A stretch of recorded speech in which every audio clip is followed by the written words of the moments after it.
Congressman Lewis. Well, Senator Booker. It's good to be over here on the House side. Well, thank you for coming over to visit on the House side. Well, we are now going to walk to the Capitol steps together. Let's do it. All right. And you're going to help us? I don't know my way around here. Okay. And I guess we'll follow the team that's ahead of us. But Congressman, you and I thought that we would go out to the Capitol steps and just sit down on the Capitol steps and let people know how morally outrageous this healthcare piece of legislation is. Well, it is important. It is a must that people be informed, that people know what is happening here, what is about to happen to hundreds and thousands of people, maybe more than 20 million of our citizens. And it's not even just the 20 million, which alone to me is egregious, and hopefully you and I can sit down on this Capitol steps and talk about that. But it's also the fact that for so many other Americans, healthcare, especially for older Americans, healthcare is going to become extraordinarily expensive, and many people might choose not to get insurance through that as well. Well, a great majority of older Americans cannot afford it. They have to choose between health care, health insurance, and food. And I think it's a shame and a disgrace that we're moving down this road. In a sense, it's saying to people, to the most vulnerable segment of our society, you're on your own. So I'm going to just let folks know where we are. That's the House side of the Capitol building behind us. We're walking over across the Senate, and we're just going to sit down. And we're going to sit there for, I don't know how long, but we're going to sit there and have a conversation about our country and our values as a people, and really what is probably, and you've been in the Congress longer than I have, this is probably one of the most morally challenging moments where if we as a country choose to go one way, we could literally be, for the first time, rolling back the social safety net on millions and millions of Americans. You know, I've been here more than 30 years, and I have never seen anything like this, that we will go backward rather than go forward. We've come so far and made so much progress when it comes to meeting the basic human needs of people, and we're about to turn our back on our people. People will suffer. People will fall through the cracks. And this is such a, you and I walk through this probably a lot. Here's the United States Capitol building right here. Right across, Congressman, that's the Supreme Court building right over there. Yes. And this is a pretty amazing place where, in many ways, from a building that has written on it, the Supreme Court, equal justice under the law, to this being the place where the rights of human beings, the rights of women, the rights of blacks, the rights of immigrants, religious rights, these have all been debated on this floor. Some of the great debate in the history of our country took place right here on the whole question of slavery, civil rights, voting rights, health care. And it seems to me, as I look at history, King said, the arc of the moral universe is long and it bends towards justice, that you've been one of the great benders. That's why I have such love and respect for you. But, we've been a country that has been moving towards expanding rights, expanding opportunity, expanding access, expanding freedoms. And we are literally on a week where we could, for the first time in a very dramatic way, turn around. Well, we've come a distance and we made some progress, but you're really right. We could turn around, we could go backward rather than going forward. And I want to go forward. I want to leave our country and our people better off. People need help. And we need to find ways to help people and stop hurting people. Right. So we're literally going to climb the steps This reminds me of old schoolhouse rock. Oh, yes. I'm just a Bill. Yes. But we are literally going to climb the steps of the Senate. And security guards looking at us there. Hey, fellas. Just take a seat. Yeah, why don't we take a seat up here on the top here? And it's a beautiful day. It's a beautiful day. It is. And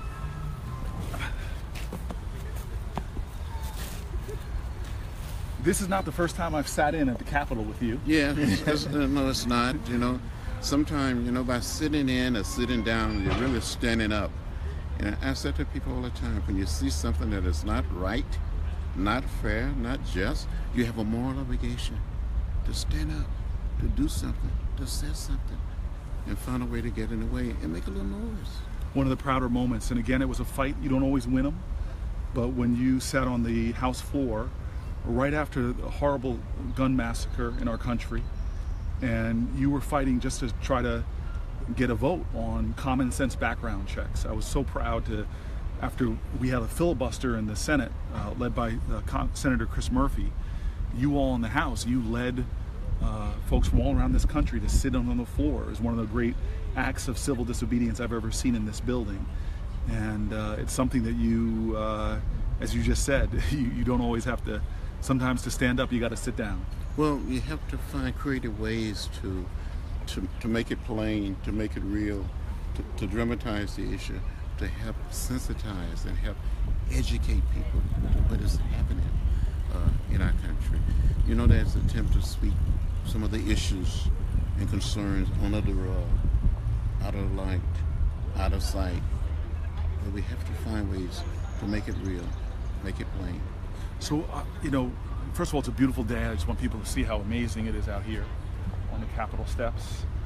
And it's beautiful and so quiet and peaceful. And at the same time, we come here as members of the House and the Senate, and we make these decisions that affect the lives and future of our people, our mothers, our fathers, our sisters and brothers, our children, the disabled. People need help. And can my history, I've said this many times behind your back, I might as well say it to your face too, I really do stand on your shoulders. I mean, you're one of those guys that because of your actions, you literally inspired people in New Jersey. You inspired the lawyers. When I went back and interviewed an 84-year-old man, Arthur Lessman, asked him why would he have gotten involved in representing my family to break segregation in my community in New Jersey, and literally helped to set up a sting operation so that my family could move in to Harrington Park, New Jersey, where I grew up. I asked that lawyer what inspired him, and he said he remembered the day he made that decision as a young man, just starting his legal career. He said, I was watching one Sunday these people down in Alabama try to march across the Edmund Pettus Bridge. It's amazing how those actions of you on the bridge, you probably didn't even realize it changed the hearts of people in New Jersey, inspired them to activism. They fought for my family. It's the way love works. It leaps geography, it leaps time and space, it affects generations at that point yet unborn. And this is your life. And what bothers me right now so dramatically, if you think about our history, a lot of people think the March on Washington was just about civil rights, but it was about really human rights. It was about economic justice. Jobs, and being able to register and to vote. When it was March for jobs and freedom. And can you explain to folks then, the fact of affordable health care? That's economic justice, because everybody being able to buy health care. I heard some of the great civil rights leaders says, what's the use of being able to sit in the lunch counter if you can't afford to buy what's on the menu? Yeah. And you've got to be able to have sort of these rights of ours are integrated, right? They're interwoven. Civil rights, economic rights, but healthcare justice is so fundamental. Well, healthcare is basic. It's everything. If you don't have healthcare, if you're not able to go out and work, and when I was growing up in rural Alabama, people had what they call insurance, but it was they weren't prepared to live. They were prepared to die. They had burial. They saved that few pennies, their nickels and their dimes, and a few dollars to buy burial insurance. And they bought it by the week or by the month. A lot of these people couldn't afford to go to a doctor, and they suffered. You didn't hear about mental health, and a lot of people still living that way today. And so what the Affordable Care Act, what Obamacare did, is it took people that were out, or they were priced out of healthcare, right? I mean, the number one reason for personal bankruptcy, devastating families economically in this country, was they couldn't afford their healthcare bills. Right, and people lost homes, they lost businesses because someone would get sick, and their little savings would go to try to see a doctor, to be hospitalized. And it's not right. I believe that health care is a right, and it's not a privilege. It is a right, and we have to guarantee health care for everybody. And when you say it's a right, I mean, if you think about what our Constitution talks about, we formed this government for our common defense. And the defense isn't just against the British or the Hessians. It had to also be about, why do we form sewer systems? Why do we put our public dollars into making sure pasteurized milk or whatever is healthy? All of this is about defending, putting our common resources to defend against disease, as well as illness, as well as injury. Well, Senator, I said from time to time in discussion or in speeches, just talking to people, we have a right to know what is in the food we eat. Right. We have a right to know what is in the water we drink. We have a right to know what is in the air we breathe. And it's not just the wealthy, but everybody, every child, every mother, every father, every little kid that get up and go to school every day should be able to pick up a glass of water, and that water should be clean and safe, or their meal. And so if you expand that idea, Congressman, if you're a mother and your child is sick, you should have a right to be able to go to a doctor and get access to health care in the richest nation on the planet. There is this idea that we should have a right, or we say life, liberty, and the pursuit of happiness. Fundamental to life is having access to medical care, to health care. But it should be guaranteed for everybody, not just for the powerful, not just for the rich, but for everybody. Right.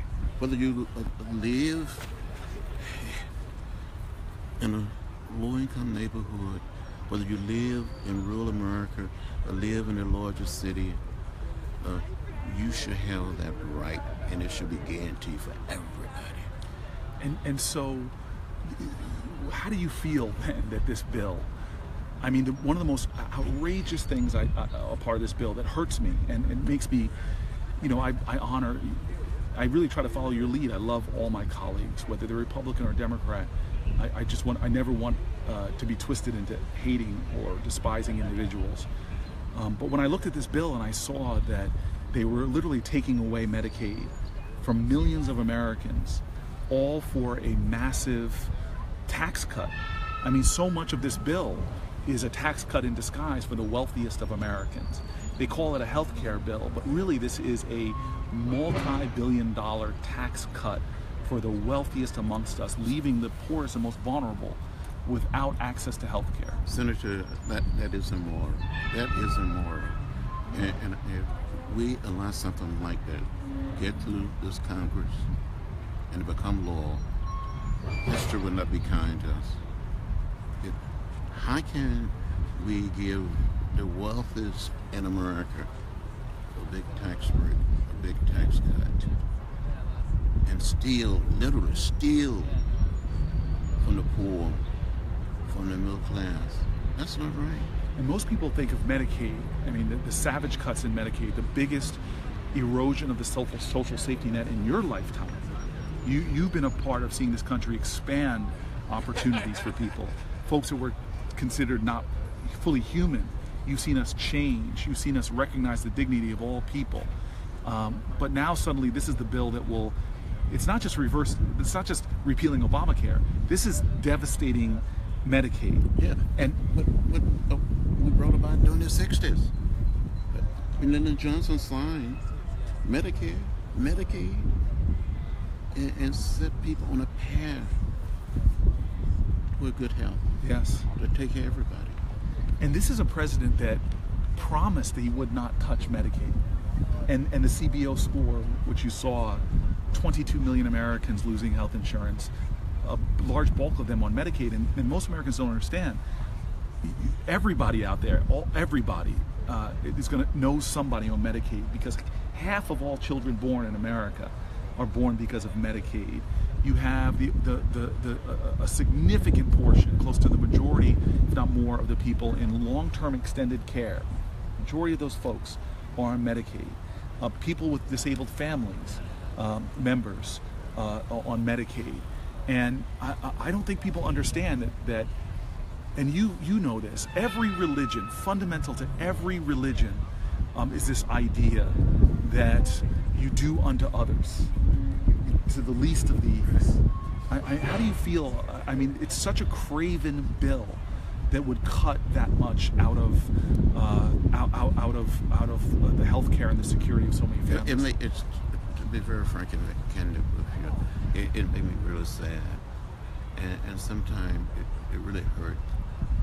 It's painful to see us even having a discussion where this is about to happen, and we cannot allow it to happen. It seems like our religion and our principles, what the country stands for. Like, you know, we're one people, we're one family. And what happens when you, we got a lot more people starting to gather around here. What happens when you, and first of all, it's nice to see folks starting to come down, and maybe some of them will sit down and join us on the steps for a sit-in, but I mean, that's the thing. You again, I've heard you speak so many times about somehow people create an otherness, right? Yes. They don't see us as one nation under God, indivisible. They somehow think that if your children don't get health care, it doesn't bother me, it doesn't hurt me. That's a delusion, and it's a dangerous delusion, that somehow what happens to another American won't affect me and my family. If your kids fail, if your kids get sick, if your kids die, somehow that doesn't affect me. You've been fighting against the delusion of separateness for your whole life.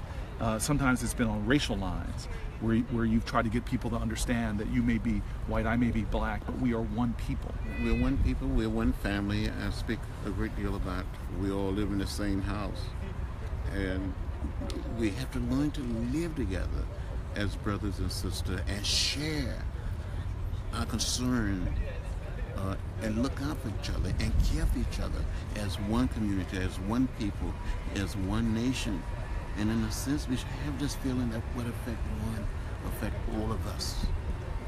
And, you know, in another time, in another period, in the early days of this country, and even during the late 50s and early 60s, people came together, they pulled together. When people had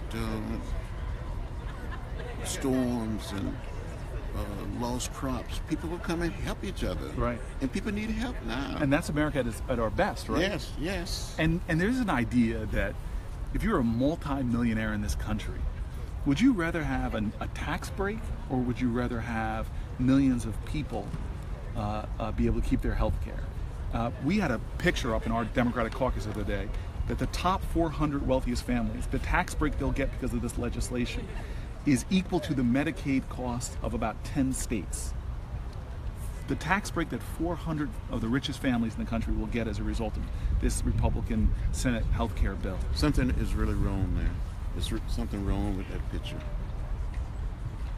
And we cannot let it stand. We cannot let this piece of legislation go through the Senate or come over to the House. Yeah. It must be stopped. Yeah. I almost want to say hello. How you all doing? Hello. I don't have a senator because I live here, but I work with folks experiencing homelessness. Hold on, come up here for a second. And, Mr. Lewis, always good to see and you. is that a Good to see kippah you. or is that just something That's covering a kippah, bald sorry. spot? Oh no, I'm not bald. I'm too young to be bald. So I work in DC here at Miriam's Kitchen with individuals experiencing. What is Miriam's Kitchen? Miriam's Kitchen is a homeless service provider in the district, working with people who have been homeless for a long time. And I'm concerned that if this bill passes, they're going to die. And can you be more because some people might think you're exaggerating. Some people, you know how they accuse us of being hyperbolic and exaggerating all of this. But I'm wondering, and by the way, thank you for joining the sit-in Thank for a you. moment on the Capitol steps. It's nice to see more people gathering, but I wanna just get specific because tell me what you mean by people might die. That's a dramatic statement. So our clients have an average age of 55 and an average life expectancy of 62, so they're really sick and vulnerable already. But they rely on Medicare and Medicaid to go to the doctor, to go to the nursing home, to get the preventative treatment they need to keep them from dying on the streets. So if their Medicare and Medicaid is taken away, like I understand this bill will do, I don't know where they're going to go to the hospital. I don't know how they're going to get medical care. And Congressman, I was a mayor, and I saw this truth that he's talking about because Medicaid often allows people to get care before things get really bad. Right. Before they need to go to the hospital. And so what happens is people, if they don't get preventative care, if they don't get access to care, they end up in our hospital emergency rooms. When things are too far gone. Absolutely. And if they can't get the prescription filled, exactly. what happened? They get worse. Right. So we're counting on you, counting on both y'all to make sure this evil bill goes away. But I think the reason why Congressman and I could be on the floor of our respective houses of Congress right now, I think the reason why we wanted to sit outside is to let people know that if it's left to the devices of people in there, would there have been a Civil Rights Act if it was just up to the people inside? No. No. Wouldn't have been a Civil Rights Act? No. Would there have been a Voting Rights Act? No. Would there have been an end to women not being allowed to vote if it was just up to the men inside the building? No. So There wouldn't have been a Fair Housing Act. So the people have to create the climate, the environment, and get those elected officials, get all elected officials, including us, to say yes. We may have a desire to say no. But it seems like they're not listening. Well, that's why, and I feel almost awkward sitting between these two guys because, Congressman Lewis, they weren't listening to you, right? And we've got days, literally hours, until that bill's going to be voted on. And if people remain silent in this time in our country where we're about to potentially lose 22 million Americans, lose insurance, 19 million Americans in the first year alone. Is this a time to remain silent? No, we cannot afford to be silent. You have to speak up, speak out, and get in what I call good trouble, necessary trouble. Just get in the way, push and pull, and come to the Capitol. And I think you model getting in good trouble when you let the sit-in on the floor for the no ban, no gun thing. Is there something that the senators and congresspeople can do like that? Some sort of filibuster or anything to make sure this doesn't go through? We're planning a lot. I met with Leader Schumer today to talk about the strategies that we're going to use in the Senate. But we all said 100%, this is the reason why I'm sitting here with Congressman Lewis right now, that the most important thing is an outpouring of outrage by American people. And if people are silent during this time, if people let this moment go by, it was Martin Luther King, correct me if I'm wrong, Congressman, that said something to the effect of what we will have to repent for in this day and age is not just the vitriolic words and violent actions of the bad people, but the silence of good people. The silence of good people. Of good people. And it was said by somebody even before King that the only thing necessary for evil to be triumphant is for good people to do nothing. Absolutely. And so I feel blessed to be together with two religious men here. And there is a wonderful moment in the Torah, a wonderful moment in the Old Testament where they're sitting down. It's Abraham sitting down, and he's in pain because he had just circumcised himself, something we will not pause on. But he's sitting in pain, and he sees strangers coming in the distance. And what the Torah says, what the Bible says, is that he didn't just wave to them, but he got up and ran to them to welcome people that didn't look like him necessarily, didn't pray like him necessarily, welcome into the tent, and then they revealed themselves to be angels, 3 angels. Yeah. And what I love that part of the story. The Hebrew word is chesed, tzedakah. It's loving kindness and goodness. But I always say that's the first part of the story. That's what life is all about. Kindness to strangers. Yes. And we got to come to that point where we be a little more human. Yes. Just be human. And we got to humanize the Congress. But this is what I love about the second part of that story. And then they reveal themselves to be angels. They give Abraham the blessing.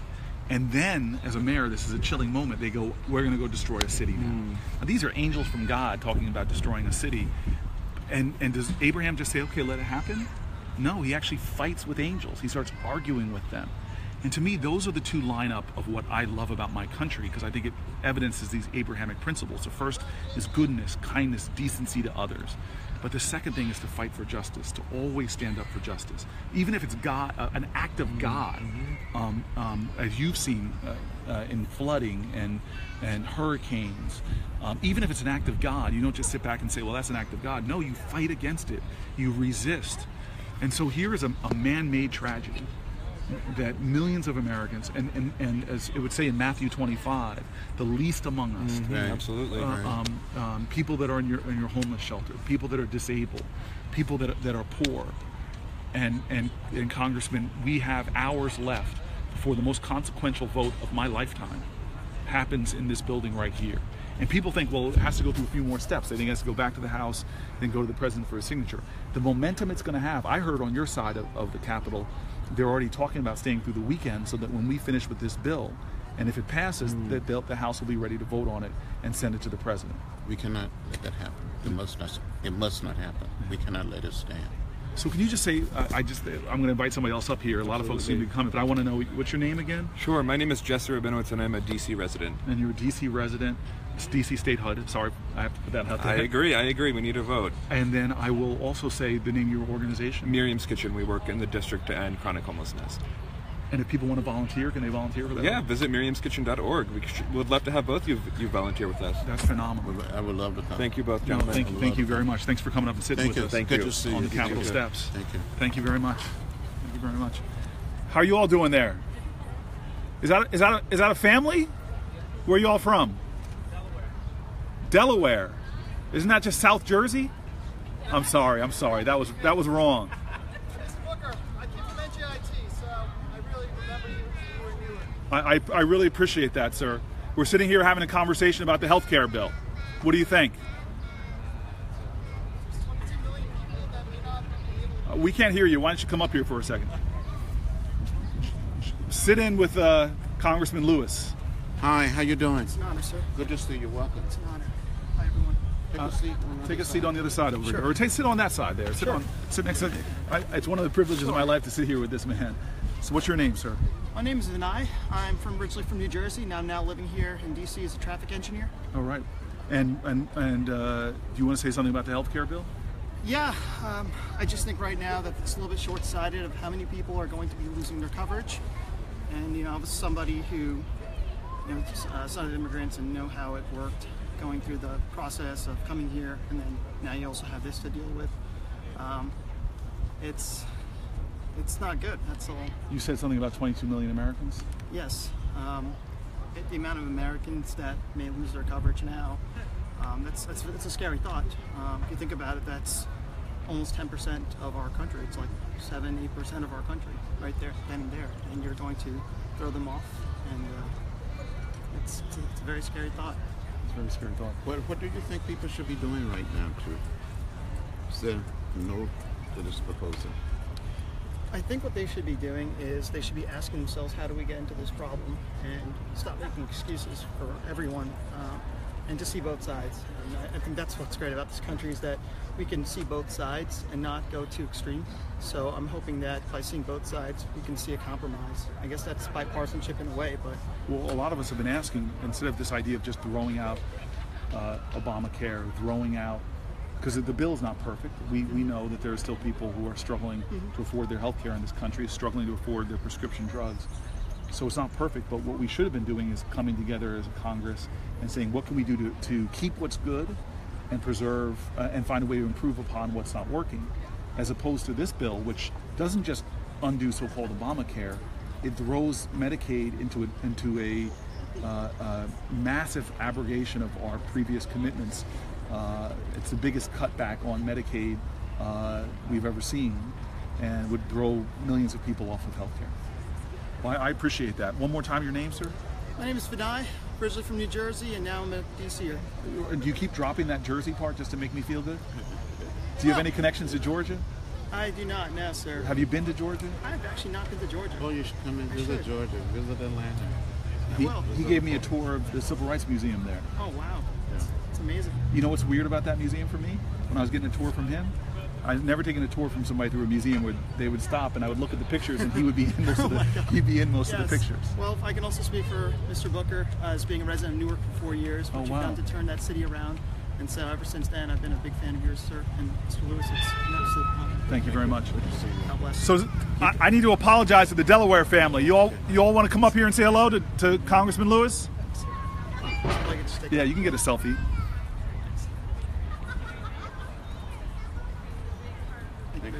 All right. Congressman, we got some other people coming down to join our sit-in. God bless you, bro. Thank you for speaking up. Thank you. Thank you. Hello. Hey, Hello. I was looking at your old stuff from the African American Museum. Really? You visited the museum? Yes, we did. Could you introduce your family here? This is my family. Yeah, we're from Delaware. My wife Stephanie, Alyssa, What part of Delaware? Alex, and Brooke. Oh, Wilmington, yes. Hi, how you doing?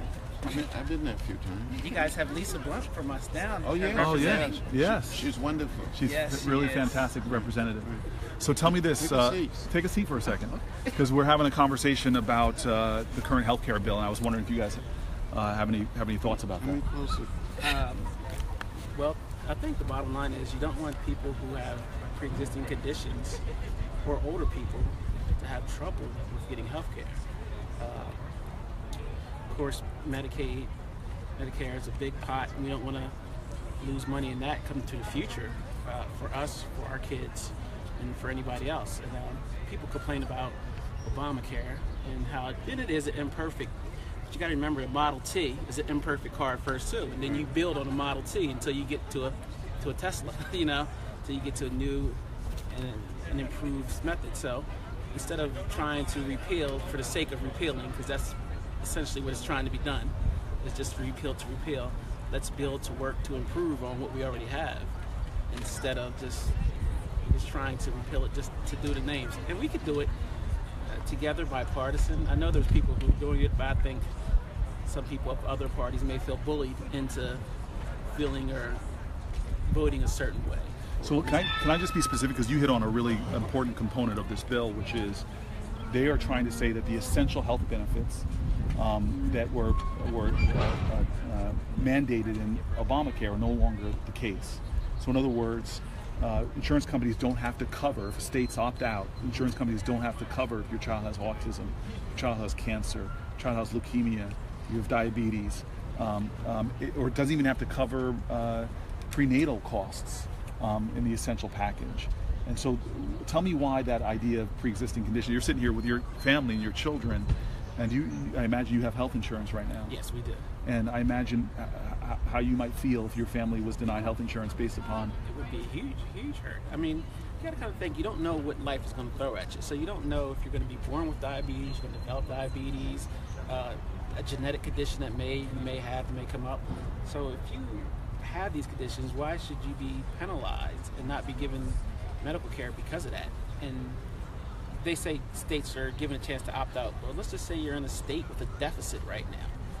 They may choose to opt out to save money for spending other places. So you can always hope that the states do the right thing, but wouldn't you feel more secure if it was guaranteed that your state was going to do the right thing? By the federal government, right? Right. Yeah. Right. And what's interesting, I just came back from the South, and we were talking about the role the federal government has often had to play to ensure that people get access and opportunity that's equal.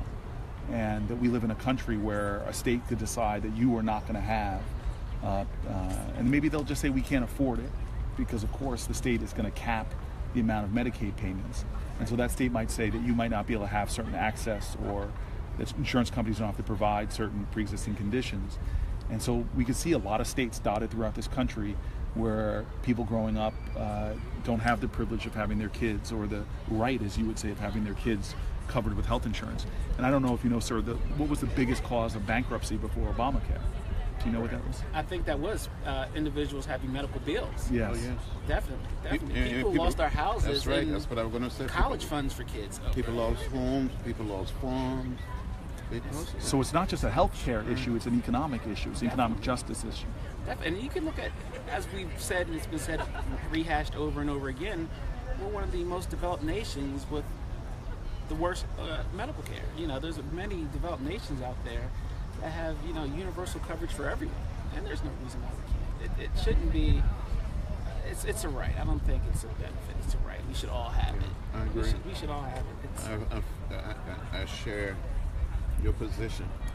It's a right. It's not a privilege for the rich. No, it's not. It's a right for all of us. Everyone should have it. And I guess what the insulting thing about the rich, when you say the rich in this one, is the amount of tax breaks in this bill. While they get rid of health care for the most vulnerable in our country, they'll be giving the wealthiest people in our country millions of dollars worth of tax breaks. As if they need it. Yeah. As if they need it. And there are one. And I understand there's many insurance companies pulling out of the pot right now for Obamacare in a lot of states, but a lot of that is because of the unrest and the unsettled that's going on. They don't know what's going to happen.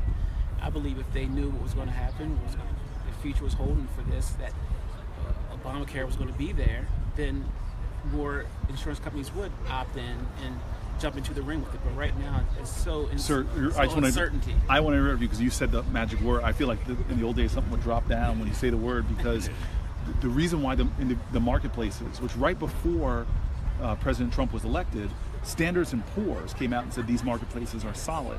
But what happened when this president came in is he made people have a lot of, as you said, uncertainty about these marketplaces. He didn't make commitments to enforce the individual mandate. He didn't say that he would fund the marketplaces fully. And then he wasn't even advertising. I participated with the Secretary of Health on a lot, and you did as well, Congressman, a lot of advertising to let communities know to enroll in the marketplaces. So all of these things has hurt the insurance markets. And right now they're not even advertising for it. And they're wondering why people aren't, getting signed up. Is because President Obama, prior to this, had a big advertising push to get signed up. You knew the end date, the start date. And now it's basically, if we bury it, they won't know, it won't sign up, it'll look bad. And most of us who are intelligent can read through that and see those signs. That's what's trying to happen. And so when Republicans say that Obamacare is in a death spiral, the reality is they're creating, they're trying to create the very thing that they're going to try to blame on President Obama, when the truth of the matter is they're causing that reality. They're participating in the killing of Obamacare.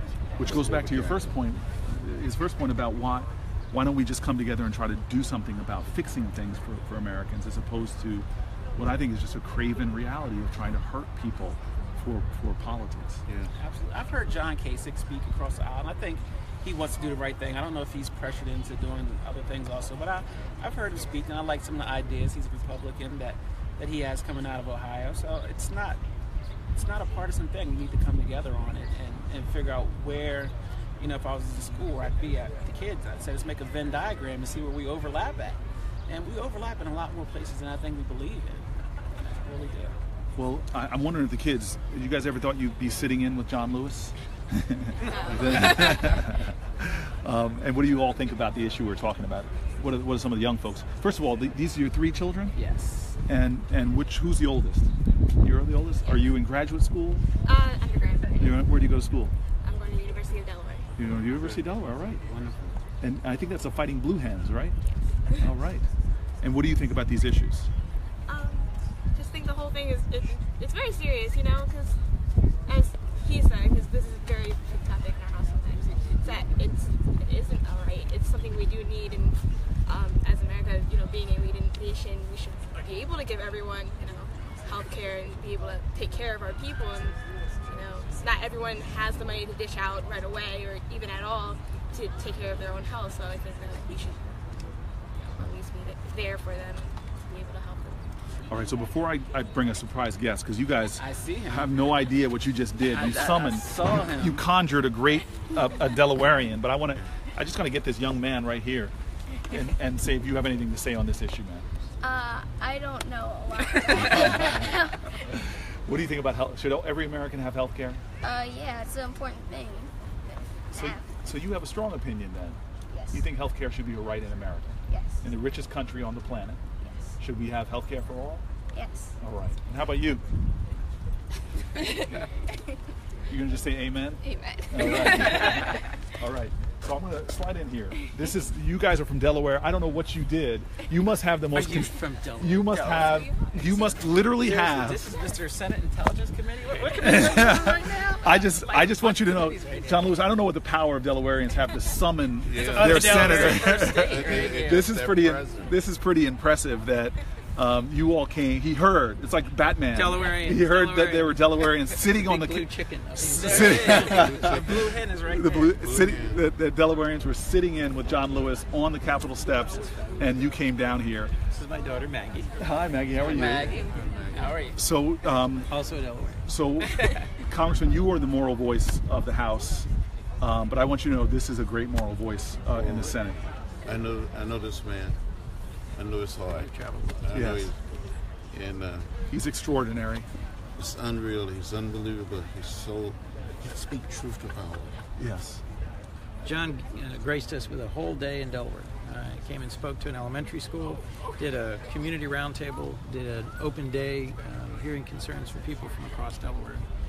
John's someone who I've looked up to my entire life, whose courage and strength and vision for our country over 50 years has established a sense of what justice means and ought to mean in the United States. So thank you for being with us, John. No, I'm good to be here. Thank you, Senator. It was a long walk for him from the House to the Senate. To make it on this side. So I want, Senator, you are a man that has a mastery of the details. I sit with him on the Foreign Relations Committee, Yes. and he's one of those guys. When it's his turn to ask questions, I usually stay in my seat so I can hear what he has to say. Yes. And I'm wondering if you might take some moments to explain, in your opinion, why this is two things really. I'm asking you, why is this such a bad bill, or a bill that threatens America, and then why is this so important this week, hours before vote? Corey, thank you. We've just gotten an answer. We know from the CBO score, we know from what the Congressional Budget Office just said, that if this bill becomes law, 22 million Americans are going to lose access to health care. And if we think about what Medicaid is all about, the Affordable Care Act expanded Medicaid. This would roll that back over time. And what Medicaid is for is it helps provide access to health care for seniors, for the disabled, for children, for low-income Americans. And the idea that 22 million Americans would lose access to health care, partly because Medicaid would be rolled back and trimmed over time, and partly because the access to health care and the quality health care that the ACA made possible. That's enough for me to know that this is not a good bill for my state of Delaware, for our state of Delaware, and for our country. There's a whole lot of details in this bill. It's over 140 pages long. I hope folks will take a little bit of time to read it, to study it, to understand it. But when I try to make a decision about something that affects our health and our communities, Corey, I listen to the people who take care of us. Yes. As the comparable bill came out of the House, the American Nursing Association opposed it, the American Medical Association opposed it, the American Hospital Association opposed it, and the AARP, which represents seniors, including me these days, Yes. also opposed it. So if the folks who fight for seniors, if the folks who care for us in hospitals, if the folks who are nurses and doctors, if all those organizations took a hard look at this bill and what it would mean for Americans of all backgrounds and all ages, and they said this is a bad deal for America, then I'm inclined to oppose it. At the end of the day, if you don't have health, you don't have anything. And the Affordable Care Act did two big things. It gave more than 20 million Americans access to health insurance for the first time, but for more than 100 million Americans, it made the health insurance they got through their employer better. We tend to forget that.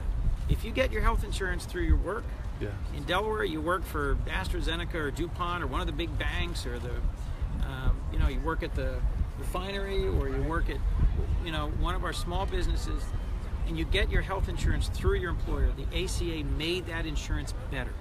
No lifetime caps, no pre-existing condition, no discrimination against women, more investment in free annual checkups. All of that could be scraped away. Mental health care for folks who are suffering from addiction, mental health care, equal treatment for men and women in terms of access to health care. All of these consumer protections in the Affordable Care Act will get pulled back over time through a series of waivers by states.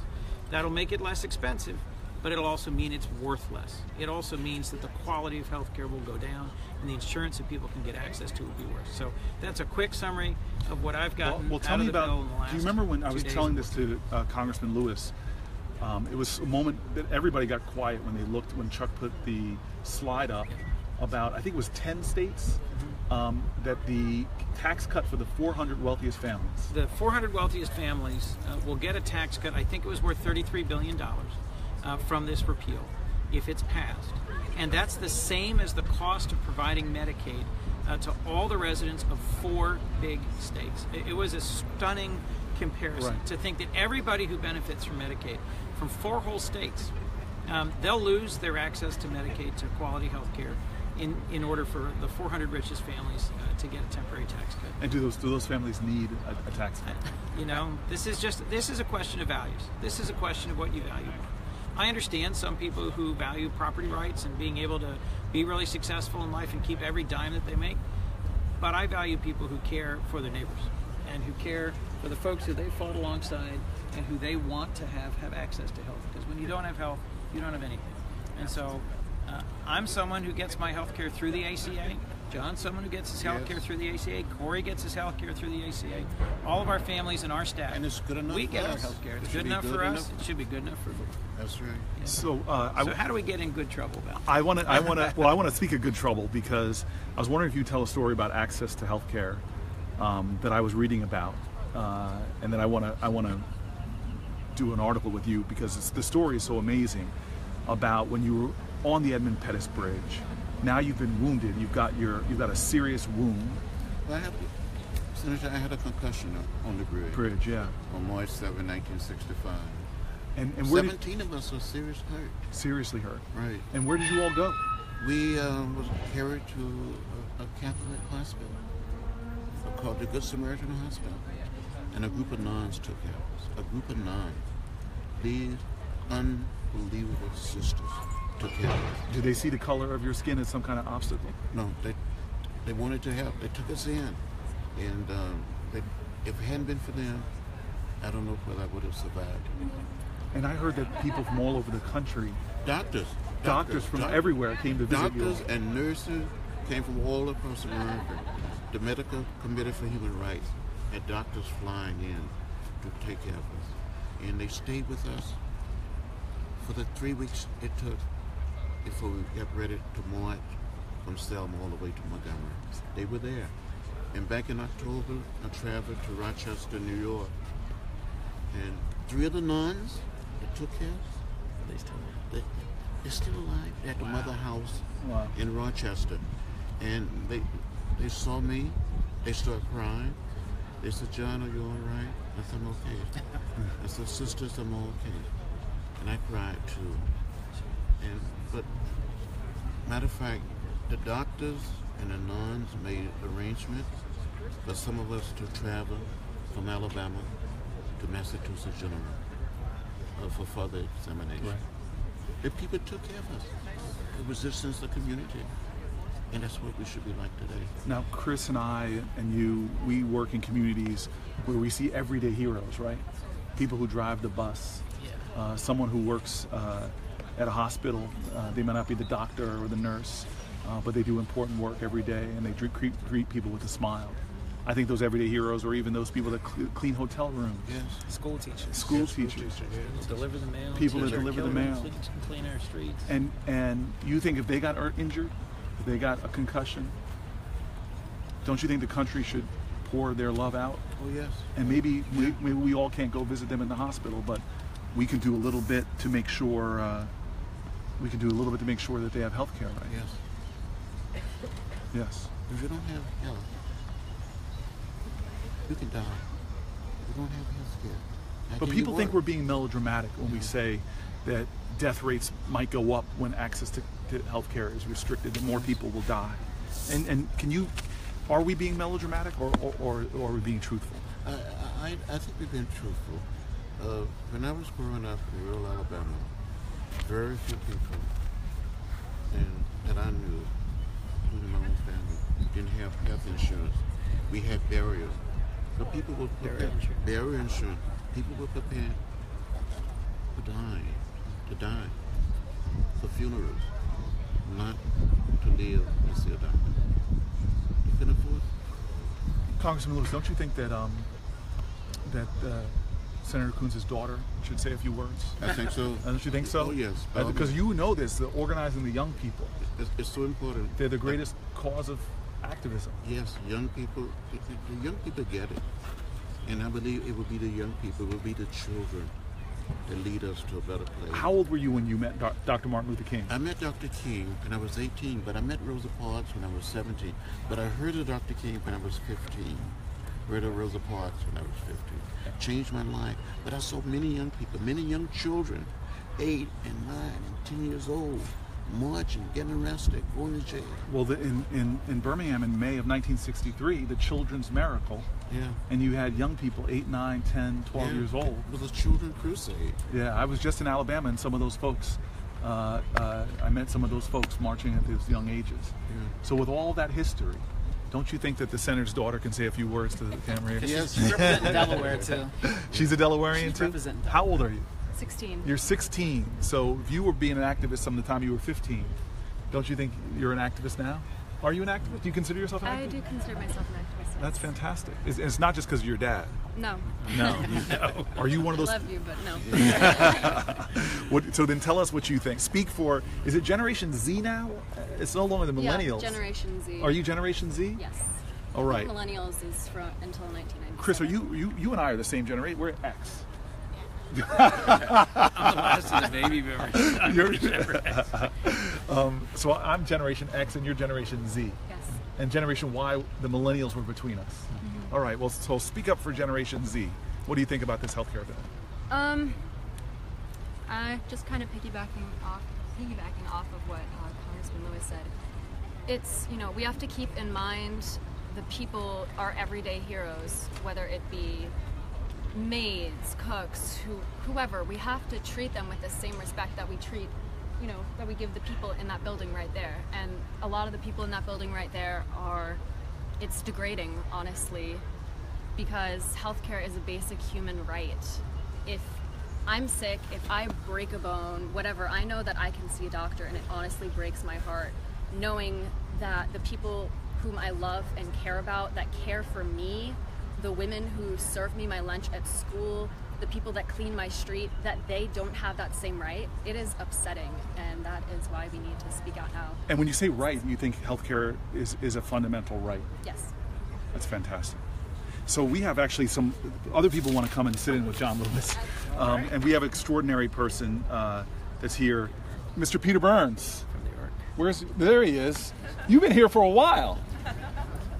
And Peter, yeah, thank you all for coming out. Good seeing you. Mr. Burns, how are you, sir? Such an honor to meet you. Thank you for coming out. Would you sit next to Congressman Lewis? Thrilled to. All right. Just want to say thank you for coming by, and really appreciate you. You are phenomenal. Thanks for your support. thank Thanks you. for listening. I've met the boys, but I hate to. Can I say that she's ridiculously amazing? Thank you so You give your much. brothers a run for their money. All right. Ms. Burns, Good to see you. it's very good to see you. You are part of an organization that has inspired me since I was a city councilman in Newark, New Jersey. You all provide such hope and dignity and love. I'm wondering if you can tell folks who you are and introduce yourself and the organization that you're a part of. Absolutely. So my name is Peter Burns, and I'm the national CEO of the ARC. The ARC is a nationwide charity federation of organizations that advocate on behalf of and serve people with intellectual and developmental disabilities. And we do that through 655 chapters in 47 states and the District of Columbia. And we try to promote and protect the civil rights of people with disabilities, and we also really work to make sure that they can be included and live full lives in their communities. And I just want to say just personally how grateful I am, because when I was in Newark representing my city, and low-income families might have had someone with a developmental disability, if it wasn't for the ARC, that literally could have crippled their family in terms of just not allowing people to get out to work during the daytime, not letting families be able to earn an income. It would have inhibited families' ability to afford rent in their communities. You must see very dramatically not just how your services are doing what we should do as America, care for everyone, see the beauty and the dignity of everyone, but also how Medicaid is critical to the services you provide and to so many families. No, it's absolutely true. I mean, we are just really sick with what's going on in Washington nowadays, and their families, I mean, millions of families around the country, families who have an loved one with an intellectual and developmental disabilities who are just terrified about what's going to happen with the Medicaid program. And I think a lot of people think about Medicaid in terms of, to the extent they think about it at all, they think about, well, it's about doctors and it's about hospitals. And that's all very important. It is the primary source of medical care for people with disabilities. But what I think a lot of folks don't understand is that it's much, much more than that. It is the program that people with disabilities really depend upon to be able to live in the community. I mean, you mentioned working, for example. We talked with Linda and her son Javi in North Carolina, and without Medicaid to support her son to be to live in the community and to be supported during the day, she wouldn't be able to work at all.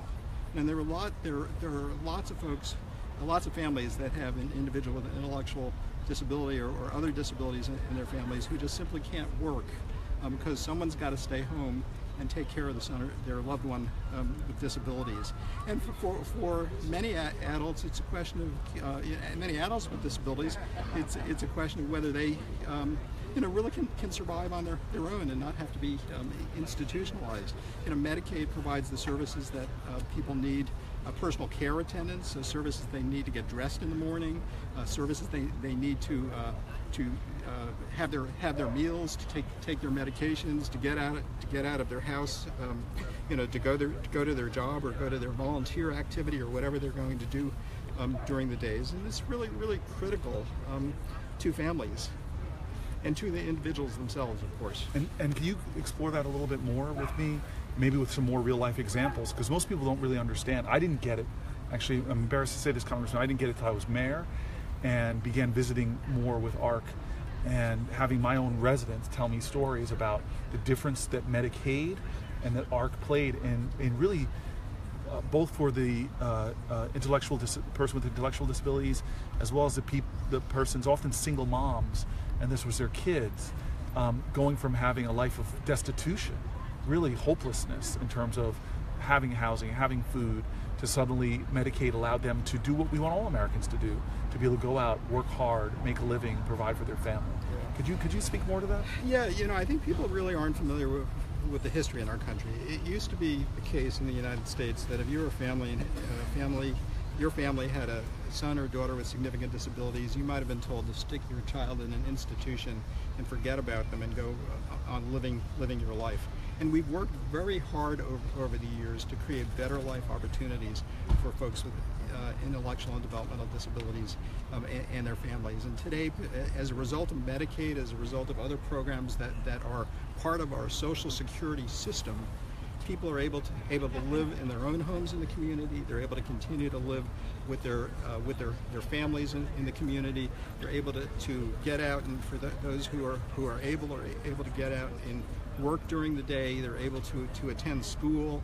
Really able to live typical lives like the rest of us. And it's Medicaid that really enables that to happen. So you have a young man, Brian, that I met recently. He has pretty significant disabilities, and he actually is able to work. But the only way he's able to work is because he has these supports through the Medicaid program that help him get out of bed in the morning, help him get dressed, help him get transportation to go to his job. It's those types of basic services. We may not think of that as healthcare in the traditional sense. It's not a doctor. It's not a hospital, but it is an essential service in the life of these individuals that they need to just be able to live the same kind of typical life that we all have. And if you cut Medicaid, you're destroying the basic human needs of people. And you're sort of casting people away. and define and really destroying that sense of dignity and pride. Oh, absolutely, and you're really destroying the fabric of our society. I mean, when we have people, you know, of diverse abilities living side by side with us in the community, that makes the community a better place for all of us. It really enriches all of our lives. I mean, we hear that all the time from employers that have hired people with disabilities. You know, maybe initially they couldn't envision themselves doing it, but they get someone with disabilities into their workplace working, and they find that all of a sudden the morale in the workplace is better, and their other employees are performing better, and everybody's banding together more as a team because they have opened up their lives to an individual that's different than they are, or an individual who you know, has significant challenges in their life. And so it really does enrich the fabric of our society. And I think that's the one thing that has people so sad and so shocked about the proposals that have come out of both the House and the Senate, the Republican leadership of both houses, is that it really is devaluing these human beings. You know, it's not respecting the value that they bring to our society. And anybody who's had experience working with an individual with disabilities, or going to their church and praying with another individual with disabilities, or interacting with them at school, knows that they're just like everybody else. They're human beings who have the same wants and needs that we all have, and having them part of our community is really just enriching life for all of us. Can you give everybody a picture sort of what life was like before ACA and how things changed with the Medicaid expansion and ACA? What was the tangible difference? Well, you know, before the ACA, I mean, one thing people understand is even with the Medicaid system that we've built over the years, it still doesn't meet the need of all individuals with disabilities that have need. But the expansion through the ACA, and so roughly the estimates are that there are only about 25% of families that are getting the services they need. But the expansion through the ACA made services much more widely available to a lot more individuals and a lot more families. And so there are more moms and dads, you know, who have adult sons and daughters with disabilities, and more folks who are able to go to work rather than someone having to stay home. There are more adults with disabilities who are able to go to work. There are more young people with disabilities who are able to go to community college or participate in college programs. I mean, it really has enriched the lives for so many people. I just want to note that the senator from Hawaii, one of my closest friends in Washington, is coming up. It's really wonderful. The people that are starting to come up the steps is coming. The senator from New York, my sister and my colleague. And, you know, I think you guys, I don't know if you know the executive director of ARC. How are you, Peter? Good to see you. Hi. How are you? Good to see you. So good to see you. So Peter, did you ever think you'd be sitting in with John Lewis? Well, I dreamed of being able to sit with John Lewis, let me tell you. I think that my colleagues, who already know this because they have ARCs in their state, but he was just saying very moving testimony about what Medicaid enabled families to do with people with developmental disabilities, and the difference that made to really liberating families to have just what I didn't even say the basics of the American dream and how powerful that was. And you were just sort of describing life before the ACA Medicaid expansion, and then having that Medicaid be expanded into many states gave even more people an opportunity to get dignity and opportunity.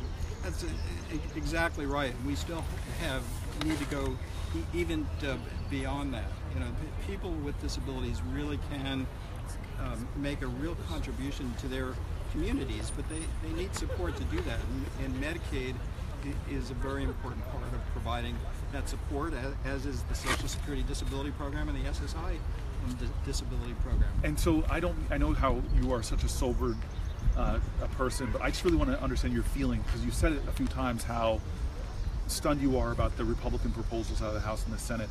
But honestly, as an American who spent your life, I mean, you're dedicating yourself to, we were talking earlier about heroes, and John was talking a beautiful story about the nuns after he got hit on the Edmund Pettus Bridge, and the heroism of these women who still see him today, some of them are still alive, and how heroic they are.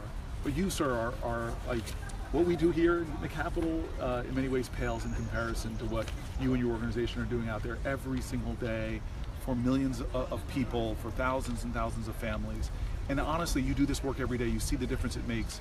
You see the difference that Medicaid, Social Security make. Can you just give me your feeling? How do you feel right now that we could be hours away from the biggest rollback of the social safety net in our lifetimes? How do you feel right now? I mean, it's just really devastating to think about. I mean, we have, and you know, I'm the CEO of an organization. I stand on the shoulder of giants. The giants in the disability movement are the parents who have advocated to create better lives for their sons and daughters. The giants of the disability community are the individuals with disabilities themselves who have been, some of whom came out of institutions and learned how to speak for themselves and advocate for themselves. And it's they've worked together with organizations like the org to create better life opportunities over the past 65 years. And what we're seeing now is an effort to roll back the clock 65 years, back to the time when people with disabilities were confined to institutions, when it was assumed that they couldn't work, that was assumed that they couldn't contribute to their communities. I mean, we're talking about wiping out 65 years of progress in our country. And some people were put in back rooms and just put out of sight. Well, and we all remember Willowbrook and the expose about Willowbrook that Geraldo Rivera brought forward, and that wasn't an isolated instance. But don't you think there should be all over the country? A sense of righteous indignation about what people are proposing to do? It seems like we've been too quiet. Absolutely, absolutely. We should all be outraged. I mean, we're talking about basic human needs of individuals in our society, and the richest country in the nation shouldn't be trying to finance tax cuts for the wealthiest people in our country and roll back all the services and protections and supports for individuals with disabilities. So how many people with disabilities are going to lose their coverage because of this bill? Well, the estimates are that what 15 million people are going to lose their Medicaid coverage. I mean, there are literally probably 10 million people with disabilities who are at risk, and then just a cascade of impacts on their families because the mom or dad, brother and sister. Untold. I mean, the families will go bankrupt just to have basic coverage for their families. Like, this bill is so toxic and so harmful and so cruel. I mean, it really is disgusting. It really is. I mean, it's just hard to believe that any right-thinking, decent human being could be proposing the kind of damage that this is going to be doing for individuals and their families. And I was just going to say, what's shocking to me is on top of the cruelty of the policy on the healthcare side, that it really is. I mean, listen, Democrats are capable of hyperbole just like anybody else in politics, but in this instance, it is literally true that the reason that they're trying to find all this quote-unquote savings by slashing Medicaid is, for instance, I mean, what I found the most egregious was this capital gains tax cut for people making more than $200,000 a year, and it's retroactive. So it's literally a check out of the Treasury for rich guys, just like, thank you for being rich. Sending money to the wealthiest people in America and cutting people off basic health care. And for anyone who has had any pre-existing condition, I have 2 girlfriends who survived cancer this year. Are they ever going to get insurance coverage again? They both have young girls at home. I don't know what their lives are going to look like, but they certainly don't have the kind of money that they can pay whatever an insurer asks them to pay. Can I just say, if anybody wants to get closer and actually hear the conversation, don't feel so shy. We got a lot more people. Go ahead, sit down. Sit down right here. We can have a conversation. Thank you so much. You guys can sit in with John Lewis as well. This is really nice. Oh, it's interesting. All right, now we've got a good circle here.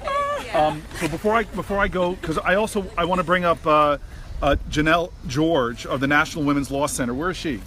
Miss George? Is Janelle George here? The National Women's Law Center? Because come on. Cory, I can tell tell you the effect on Okay, women. okay, hold on. We're gonna do this.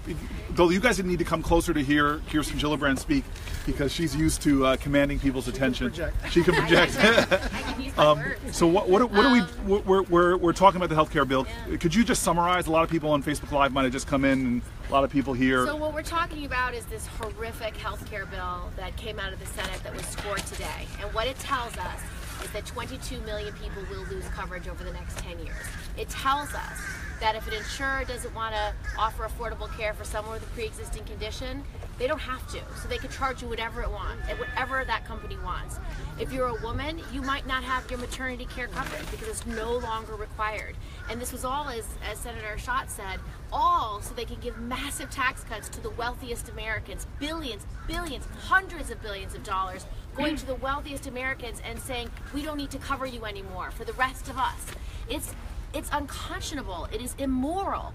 And I gotta tell you folks, this is the time you have to speak out. This is the time you must be heard. This is the time you must fight back. The cuts to Planned Parenthood are devastating. I can't tell you how many women and men in America, that is where they get their primary care. It's where they get their cancer screenings. It's where they get their prenatal care. It's where they get the care they need to survive. And it's being cut. It's absolutely vitiated from the bill. So millions of people across this country, hundreds of thousands in my state of New York, are not going to have health care. And we have to fight. This is the moment. You must stand up. You must fight. And when you're sitting here with John Lewis, he knows what it means to fight. He knows what it means to stand up on principle and protest. We can resist this and we can push back.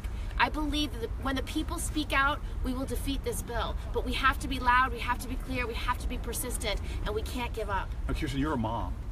And is there, I mean, you feel this? I meet parents every day whose children need medicine, who have diseases. You meet a child, one of the reasons why Cory and I work so hard on medical marijuana, you meet a child who has 100 seizures a day and tell that parent you don't deserve the medicine your child needs. Those children have pre-existing conditions. Will their parents be able to afford any health care coverage for any of those children? Are these members of Congress okay with those children dying? Is that what they're really saying to us? We don't care. You're only entitled to health care if you're wealthy. It's not acceptable. Health care should be a right. It should never be a privilege. We should have Medicare for all in this country. So before I invite Brian to speak, and I have not forgotten one of our guests, I just see a Planned Parenthood button right here. Yes. And are you guys from Planned Parenthood? We're not. I work at the Center on Budget for Policy Priorities. Okay, and how about you? I don't either. I work for the Urban Institute at the Justice Policy But Center. you guys both are proud supporters of Planned Parenthood. Can you guys say something about what do you think about the aspect of this bill that cuts Medicaid reimbursements for Planned Parenthood for 1 year? What are your thoughts about that? So I come to healthcare from a homeless outreach perspective. We worked at an agency that integrates Medicaid billing for permanent supportive housing, for supported employment, for mental health care, for all kinds of stuff that might not be considered run-of-the-mill health care. And so we see that low reimbursement rates have all kinds of adverse effects. Planned Parenthood provides a lot more than just abortions or reproductive services. It's the primary healthcare provider for people who are trans or non-binary, and so the adverse effects of a lower reimbursement rate or zero reimbursement rate are numerous. And no reimbursement rate for an entire year would have incredible effects on all kinds of people who are not just women seeking abortions, especially because Medicaid doesn't even cover abortions. And what's your name for the hundreds of thousands of people Sandra watching? Flores. Sandra Flores. And how about you? What's your name? My name is Laura Golian, and Sandra put it perfectly, but it's so important that Planned Parenthood provides health care for so many people who can't afford it, and just because some people are lucky enough to have it doesn't mean that just because you can't afford it, you shouldn't. And like she said, they provide so much more than just abortion, and for many people it's women's only access to health care that's really beneficial for their health, so it's very vital. And you're sitting in with John Lewis. Do you guys say hello? Hello. Thank you for being here. Thank you. Kirsten, would you want to tell me about the Planned Parenthood aspect as you see it? Yeah, well, it is basic care for a lot of women. It's where they get their cancer screenings. It's where they get their prenatal care. It's where they get their basic gynecological care. And in fact, only 3% of their budget covers abortions. It's a very small percentage of the care they give. And it's primary care for millions of women and men across this country. And with these budget cuts, it basically means these care centers are going to close across the country. And for some women particularly, they won't have any provider in their states that offer that low-cost care that they desperately need. And so this is yet another reason, John, you said it earlier, about this idea of silence in this time of moral crisis. Well, we cannot afford to be silent. I said to a group earlier today, when you see something that is not right, not fair, not just, you have to say something. You have to do something. You have to speak up. And so many of you are so young. Many years ago, I was very young. I had all of my hair a few pounds lighter. But another generation during my time got out there. They pushed and they pulled. We changed things. We got our civil rights Act. We got our voting rights Act. And during the days of President Johnson, we got Medicaid and Medicare, fair housing. And now these folks, they want to take us back. They want to. You will be the leaders of the 21st century. You got to get out there and speak up and speak out. How old were you when you first did your first act of civil disobedience? Well, I was 20 years old, but I went down to a library and I was 16 years old in 1956. With cousins and brothers and sisters trying to get a library card. And we were told that the library was whites only and not for color. I never went back to that library, to the same building, until July 5th, 1998. Wow. For a book signing of my first book. Wow. And they gave me a library card. And hundreds of blacks and white citizens showed up. So people say, you can't change this. You can't change that. We can change things. We can stop what people in the Senate and they would do in the House to the American people. We cannot let it happen. And so you fought to expand access, Congressman. And I just want to note, Senator Chris Murphy from Connecticut just showed up. You all can give him a round of applause. Just a commercial. Senator Chris Murphy and Congressman John Lewis were, one in the Senate, one in the House, were the main instigators for the filibuster and the sit-in around having common sense gun safety in our country. And I'm just psyched that three of my colleagues are now here as well. But Congressman Lewis, it's all about access. You were fighting in the 1960s to have access for everyone, equality for everyone. But now, as Senator Gillibrand said so eloquently, we're on this verge where we're going to go backwards and remove access to health care. And Senator, we don't want to go back. We want to go forward. Right. Yes. What was that song in the civil rights movement that P.V. said? Ain't gonna let nobody turn me around. Turn me around. So we're not going to turn around. We want to go forward. Yes. So we got to push. We got to organize and mobilize. And you can do it. And time is short. Time is very, very short. How do we mobilize in 2 or 3 days? Oh my God, there's so many ways. You can start the ways. Go ahead, Congressman. Now we didn't have social media. We hadn't heard of the internet. We used what we had. You're better prepared now to do it than ever before. So use social media. Go ahead, you go. Well, I was just going to say, this is Senator Brian Schatz from Hawaii. Thank you. Listen, give him a round of applause. Everybody across the country is kind of feeling, what is it that I can be doing? What's the most strategic use of my time? What's the most, smart thing that I can do? All I can say is as the Congressman says, start where you are, use what you have, do what you can, and trust that the thing that you're doing at that moment, wherever you are, whatever you're capable of doing, is the thing that needs to be done. There is a time for being, really precise and really strategic. This is not that time. This is about stomping your feet and getting on the internet and making phone calls and showing up and calling everybody you know in every state. This is about making as much noise as you possibly can as the decision comes up. It could be tomorrow, it could be the following day, but this is no time to worry about exactly what you're doing at exactly what time. Do everything that you can get your hands on. Agreed, and it's all working. I mean, people say, do those calls matter? They matter. If you are shutting down the phone lines of a congressman because you want to be heard, his staff are telling him that. They're telling him people are really angry, people are really upset. When you go outside a congressman's office and you have a sign saying, don't take away my health care, my daughter needs her health care, my daughter has a pre-existing condition, why do you think she doesn't have a right to live? That matters. It's your story. Tell your story, whether it's Instagram, Facebook, Twitter, whether it's a letter to the editor, traditional media, whether it's marching, whether it's protesting, whether it's going to a town hall. It all works because these members of Congress are people and they listen and they hear, and when it gets too hot, they do the right thing. You can pressure them to do the right thing. And right now we have 5 votes in the Senate that have said they're not voting for this bill. But in the House, they bought those votes off. They found those members of Congress, they figured out what their price was, and they bought them off. We cannot let that happen in the U.S. Senate. The senators who have said they will not support this bill, they cannot change their minds. And we need to make sure other senators stand firm and do not support this bill. It is time for our voices to be amplified, to be heard in every way we can. Every way. And Congressman, you saw people who didn't have 2 pennies to rub together, but they found some way to march or protest. Talk about some of those folks that you knew. Well, it was people with little or nothing came together with a dream that we can do it. They were inspired. And they brought their children. It was not just the adults, but they were the children. They were little kids carrying signs saying, I'm not old enough to register to vote, but let my teacher register.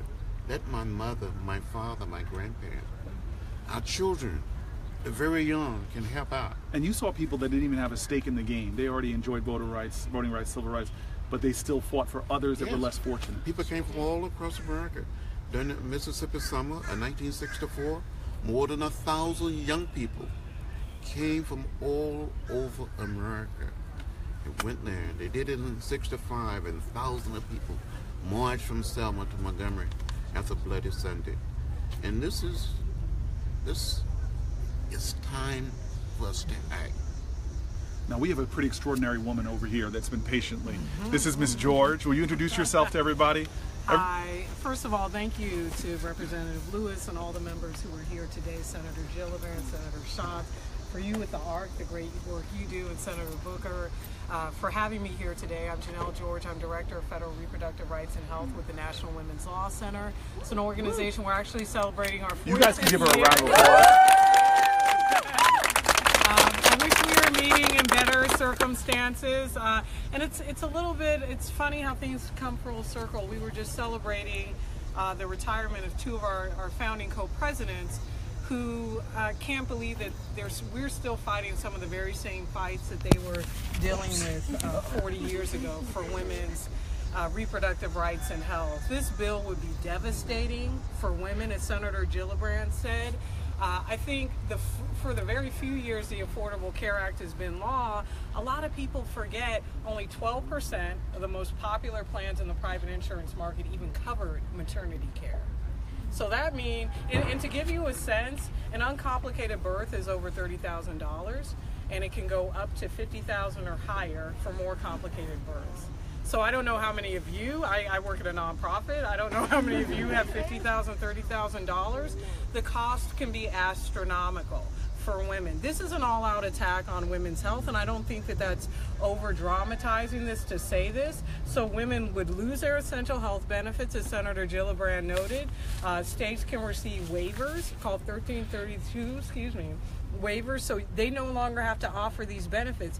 And it's not just maternity care. We talk about women's health and maternity care. Women will lose mental health services. Women suffer from higher rates of depression than men. 1 in 8 women would suffer from depression. Women would lose prescription drug coverage. Women use prescription drugs at higher rates than men. And women would also hurt from Medicaid cuts. Women overwhelmingly use high rates of long-term services and supports. Women live longer than men, and women need Medicaid coverage, and women's jobs are also supported by Medicaid. So raise your hand if you knew that being a woman was considered a pre-existing condition before the Affordable Care Act passed. Did you know that if you were a survivor of sexual assault or domestic violence, you could be denied health insurance coverage? Before the Affordable Care Act? You could, and that was not a very long time ago. So health insurers were practicing discriminatory policies that resulted in women having poor health outcomes. There was a congressional briefing a couple of weeks ago about the high maternal mortality rates among black women. Without maternity care and coverage, those rates will continue to skyrocket. And they impact black women across all socioeconomic levels, across all educational levels. These are the kind of health disparities that this bill will perpetuate. It will allow to continue. And when you couple that with cuts to Planned Parenthood and other really critical sources of care for underserved communities, you are really, really setting people up not only for poor health outcomes, but for death. I think there will be people who will be so negatively impacted by the lack of access to care, and it might not be you today. It might be a relative, it could be you tomorrow, it could be a friend, it could be a spouse, anyone. None of us are guaranteed, and by the way, if you have employer insurance, you're not safe either, because employer insurance will be impacted under this bill as well. So overall, the effect would be devastating for women and families. Could you tell everybody, you're saying devastating for women and families, but the families part, when women are affected, children are affected. Oh, absolutely, absolutely. One thing that this bill does is it allows states to condition receipt of Medicaid on fulfillment of work requirements. Not only is this based on false information and frankly racial stereotypes about Medicaid recipients and assuming that Medicaid beneficiaries don't work. The majority of Medicaid beneficiaries actually do work, and Medicaid, having access to coverage that's not tied to employment, allows more people to actually participate in the workforce. So it's contrary to say, oh, if you don't have Medicaid coverage, you can just get a job. Well, how are you going to pay for child care? If child care takes up, how many people are paying for daycare or child care right now? Okay, that's like a huge percentage. And if you're low income, I saw Senator Murphy raise his hand over there. You could be paying 30% or higher of your income, particularly for low income women, towards child care. So work requirements would penalize women and their families. It would force new moms to return to work within 60 days of giving birth. So that's devaluing the time they need to spend with their children, and it's forcing them to make a decision between paying for necessities like food, rent, or childcare, or trying to keep the coverage that they need. Would everybody just please welcome another one of our colleagues, another one of the great moral voices of the federal government, Senator Merkley from Oregon.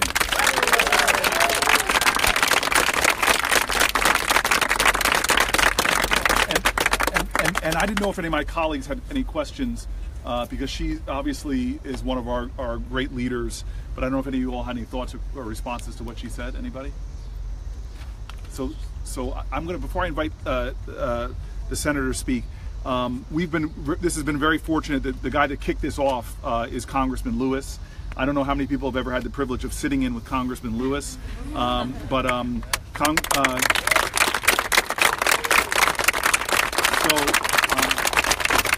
we've got a number of other people that I want to speak. I definitely want to hear from Senator Murphy and Senator Merkley.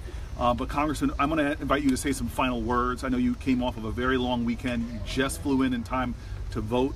And so your staff is telling me, I think the word was let my people go. So I want to know if you have some final words, sir. Well, thank you, Senator Booker. Thank you so much. You're doing the Lord's work. Thank you. Thank you, sir.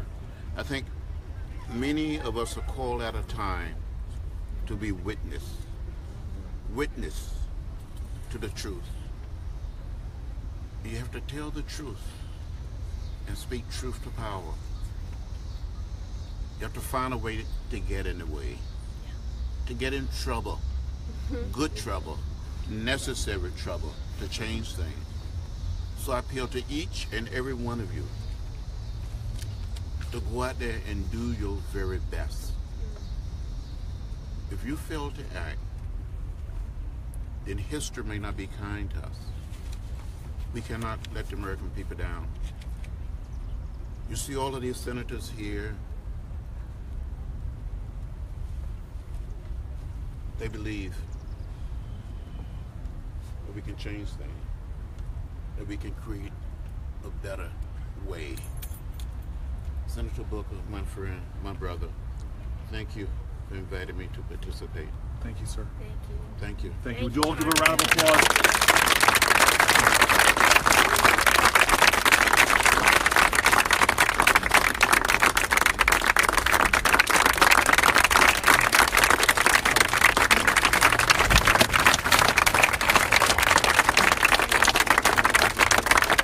So I'm going to ask the senators to sit down and speak. Murphy, come on over here. I got to follow John Lewis. That's not fair.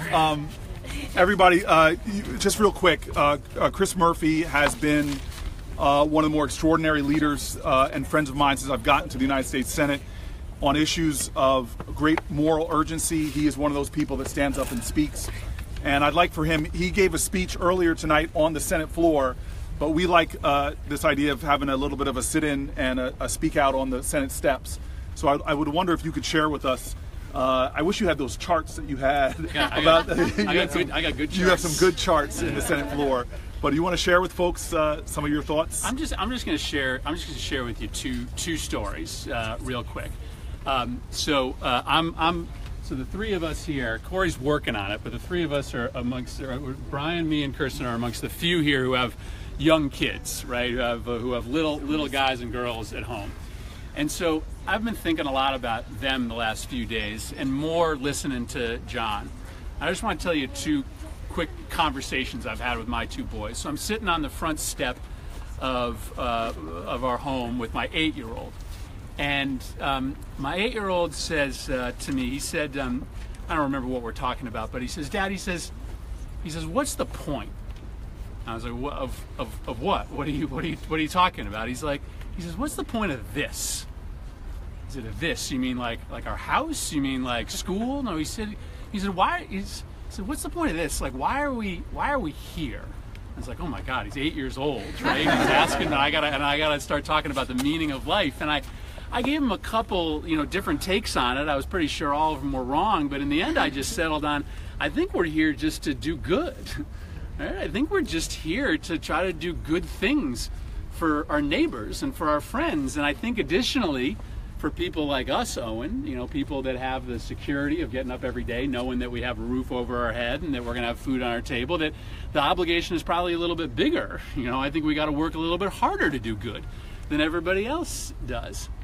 And, I don't know that he's got a concept of good and evil or anything that complicated, but it led me to a second conversation that I had that I want to connect to it with my 5-year-old.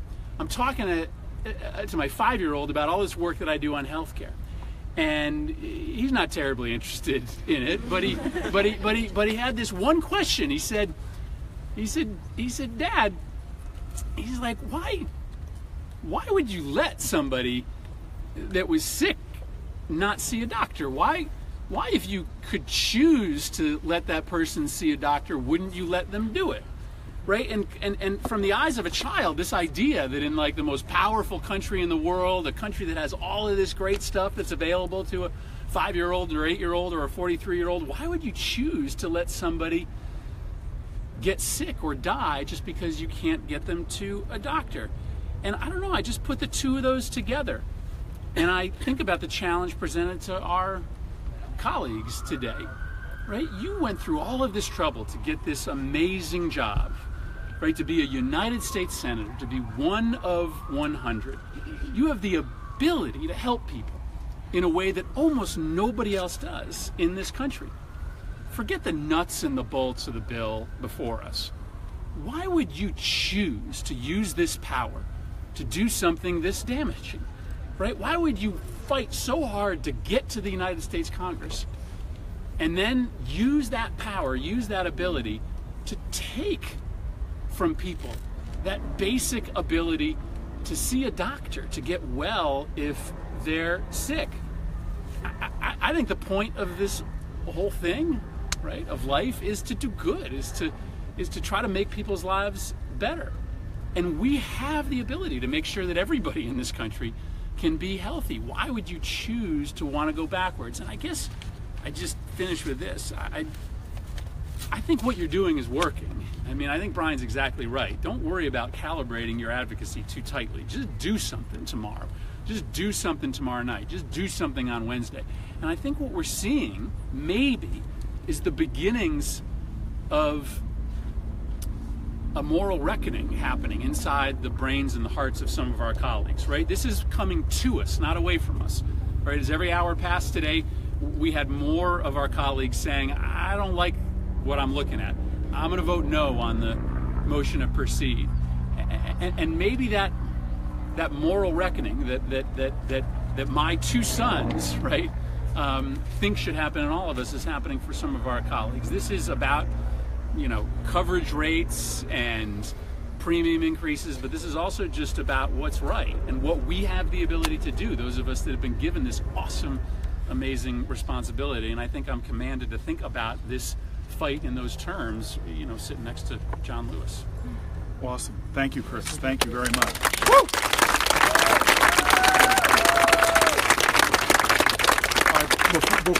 Before we travel up to Oregon, which is a beautiful state. When I get out there, it reminds me just like New Jersey. Yes, that's true. But we have some amazing folks here who are really specialists, and I think that I've got Miss Ayers next. There's a whole bunch of people wearing Planned Parenthood pins and buttons out here. Can I get a shout out for everyone?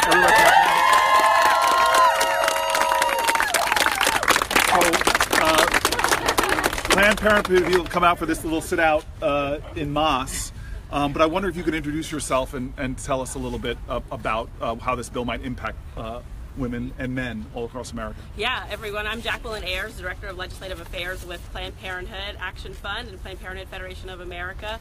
We're out here because I think what we just heard from Congressman Lewis and from the senators is that we're in a movement moment. We really have an opportunity right now, and just because there are only a few days left before this vote goes through, your voices matter. This is a bill that we think is the worst bill for women in a generation. It would take away women's access to maternity coverage, to essential health care benefits, but it also would stop an ability for anyone who wanted to go to Planned Parenthood to continue going to Planned Parenthood and get Medicaid reimbursements. Let's be clear, when we hear the term defund Planned Parenthood, that's a complete misnomer. It's not a real thing, right? Planned Parenthood does not get a blank check from the federal government. There's not Publishers Clearinghouse that goes to Planned Parenthood health centers. Planned Parenthood patients choose to go to Planned Parenthood for their non-judgmental and quality health care, and then we, just like every other health care provider, are given a reimbursement through the Medicaid program. This bill would gut immediately. Unlike other provisions in the bill, this bill immediately, the very next day if it were to become law, would create chaos in the healthcare system, stop women's ability to get their health care. There are 2.4 million patients, men, women, and young people, low-income people, people living in rural areas, people of color who would be immediately cut off from their access to care. So what are you going to do? We can immediately go to www.istandwithplannedparenthood.org. Say it again. www.istandwithplannedparenthood.org, or you can text DEFEND to 22422. Text DEFEND to 22422, and you'll be immediately able to take action. If you need a script, you don't know what to say when you call the Senate offices, at www.istandwithplannedparenthood.org. There's a script. We're going to tell you what to say. And so thank you, Senator Murphy, for making sure that everybody has an opportunity to do something. You can do something right away, every single day. Don't just call once, call every day. And you guys are out every day this week, right here. Yes, every day this week. If you're in Washington, D.C., you can join in one of our street teams. We're out here trying to make sure that people understand what the problem would be with this bill for women and women's access. We don't want to go back. We don't want to return to a healthcare system that cuts off access to basic health care. And so you can join us at the People's Filibuster tomorrow. If you're in D.C., we're asking patients to stand up and tell their stories. You can join us here at a human chain around the Capitol on Wednesday. You can join us on Thursday. And we'll help all these senators are going to join us for the human chain on Wednesday. So real quick before I go, and everybody, can you give a round of applause? The neighboring state to New Jersey. That's how that's its official name, but some people know it as the great state of Pennsylvania. Great senator here. Senator Casey. Senator Booker to know, I don't mind being a suburb of your city. Don't tell the people from Philly that. They'll get mad at me. So let's imagine for a second this wasn't a craven cutting of Planned Parenthood that would literally cause Planned Parenthood to close. And it's not cutting of funding. That's so important that people understand that. This is about freedom to get your medical services where you choose to get them. And it's about reimbursements for Medicare. But can you maybe explain what just the Medicare cutbacks, the gutting of Medicare by billions and billions of dollars would do to women and women's health services in general? Yeah, I mean, at its heart, right, this bill is essentially discriminatory because it's looking at the people who are most low income, vulnerable, who rely on Medicaid for their health care services. Not only would it take away your access to Planned Parenthood, but it cuts over $800 billion from the Medicaid program. Medicaid, whether you go to Planned Parenthood or not, pays for 1 in 5 women in this country to get access to family planning. This bill is making it harder to prevent pregnancy. It's harder to get pregnancy and have your pregnancy covered. It's harder to raise children on this program. Everything in this bill would actually cut back and take us backward. And the deep cuts that Senator Booker's talking about to the Medicaid program means that there would be tough choices in the states, and that ultimately would result in people going without health care. And I know that Senator Casey has been very outspoken about the importance of people with disabilities, low-income people, and particularly children who rely on the Medicaid program. This mean bill goes after every single one of those populations. So last question before we go to Oregon. Honestly, as an American, and I know you've been an activist your whole life, even before you were with Planned Parenthood, but just as an American who's seen the evolution of our country, expanding access, expanding freedoms, expanding hope, this is a moment where we have hours, just hours, before the destiny of our country, the character of our country is going to be affected one way or the other, whether we will further expand rights and opportunity and economic justice, or roll it back greater than we've seen in our lifetimes. How do you feel personally as an American right now? Yeah, personally, as an American, as a woman of color, I feel like that this bill is about gutting our dignity. It's not who we are as a country. It doesn't value our future. It doesn't help us move forward. And ultimately, what it seeks to do is to bring us backward. This healthcare bill is not just about healthcare. It is about our ability to continue to be free, make the healthy choices that we need to make to continue accessing education, jobs, the economy. All of this is pocketbook issues. For women, your access to your birth control is essentially how you're going to be able to access your college education, your job, making those choices, having that freedom to do what you need to do to take care of yourself. That's what this country is about, and this bill is standing in the way. So don't forget, call your senators. www.istandwithplannedparenthood.org. All right. So the best way I can introduce my friend Jeff Merkley is to note what today is. It was 2 years ago today, on this very day, that over there at the Supreme Court building, they decided that love would win and marriage equality became the law. But what most people might not know is that a small group of legislators from both sides of the Capitol were working because we understood that even if the Supreme Court allowed marriage equality, there were still, in the majority of states in America, a person could post the pictures of their wedding and the next day be fired from their job with no legal recourse whatsoever. They could be denied housing just because they're gay with no legal recourse whatsoever. It's not what that building says, equal justice under the law. The leader of that effort in the Senate is the man that I'm proud to call not just my colleague, but I'm really proud that Jeff Merkley is my friend as well. Would you guys give it up for the Senator?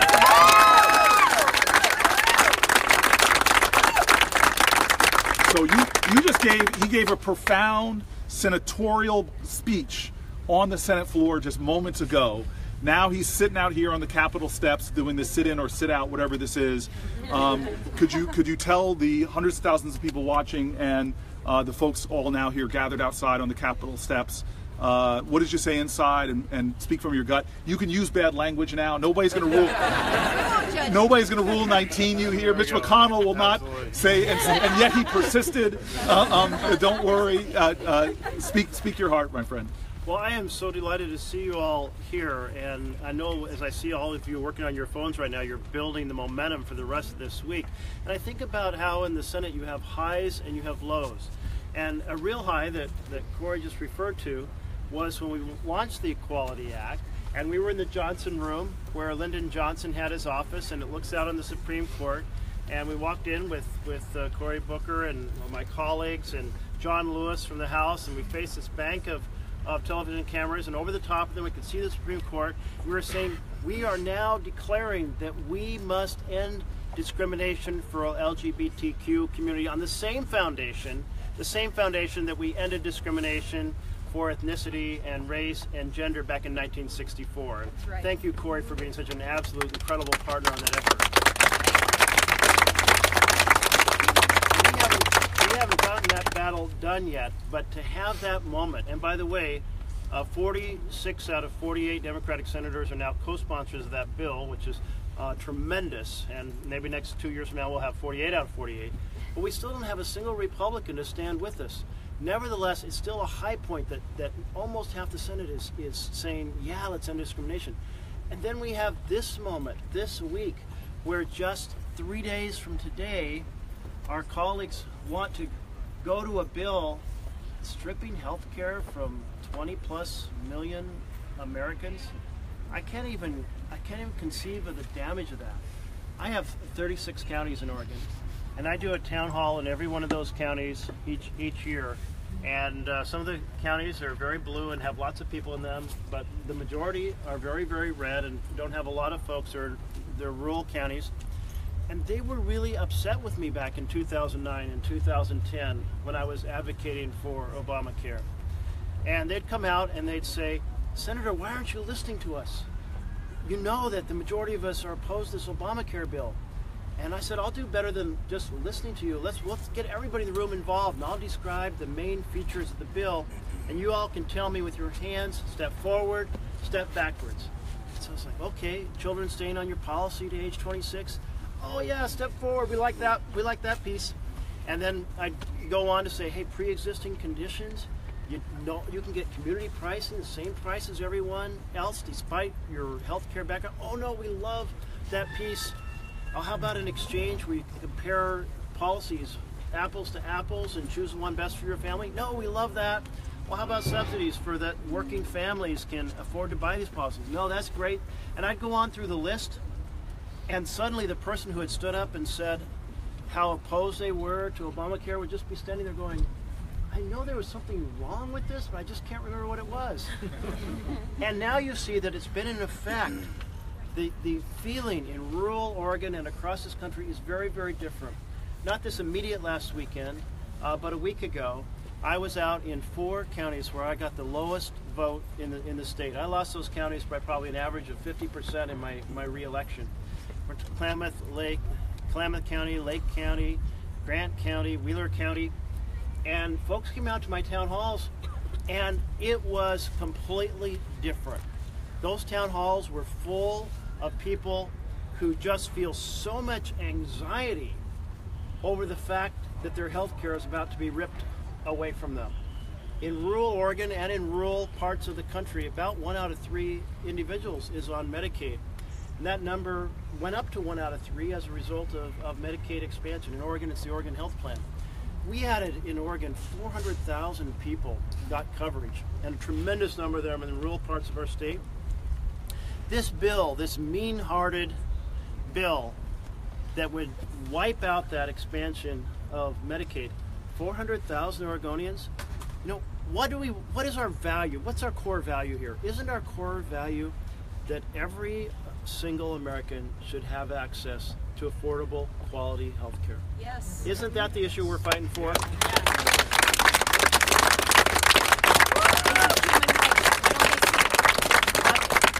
Basic value that a lot of my colleagues still have is that healthcare is a luxury. And if you don't have it, you just have to get a better job with better benefits and make more money. This is what we have to change. We have to bring all 100 senators around to the vision that healthcare is fundamental to thriving families. To a thriving economy, you've got to have a transportation system that allows people to move about regardless of their economic status. You've got to have public schools that allow them to get a fundamental education. My dad was a mechanic. My mother was a stay-at-home mom. My dad could say to me, if you go through the doors of that schoolhouse and you work hard, You can do just about anything here in America. That was the public schools. But we need public health care so that every child also has quality health care, and every disabled individual, and every senior, and every working family, and every struggling family. And we've come so far, and we can't allow that to be torn down. And that's what we're facing right now. One of the things that sticks in my mind is that this bill that my colleagues across the aisle, my Republican colleagues, are advocating for, it would give $33 billion over the next 10 years to the richest 400 Americans. $33 billion to the richest 400. To fund that, they have to rip health care out away from 700,000 Americans in order to give $33 billion more to the richest 400. And of course, they're not just tearing away health care from 700,000, they're tearing even more away. What's our last number? 22 million in the CBO report.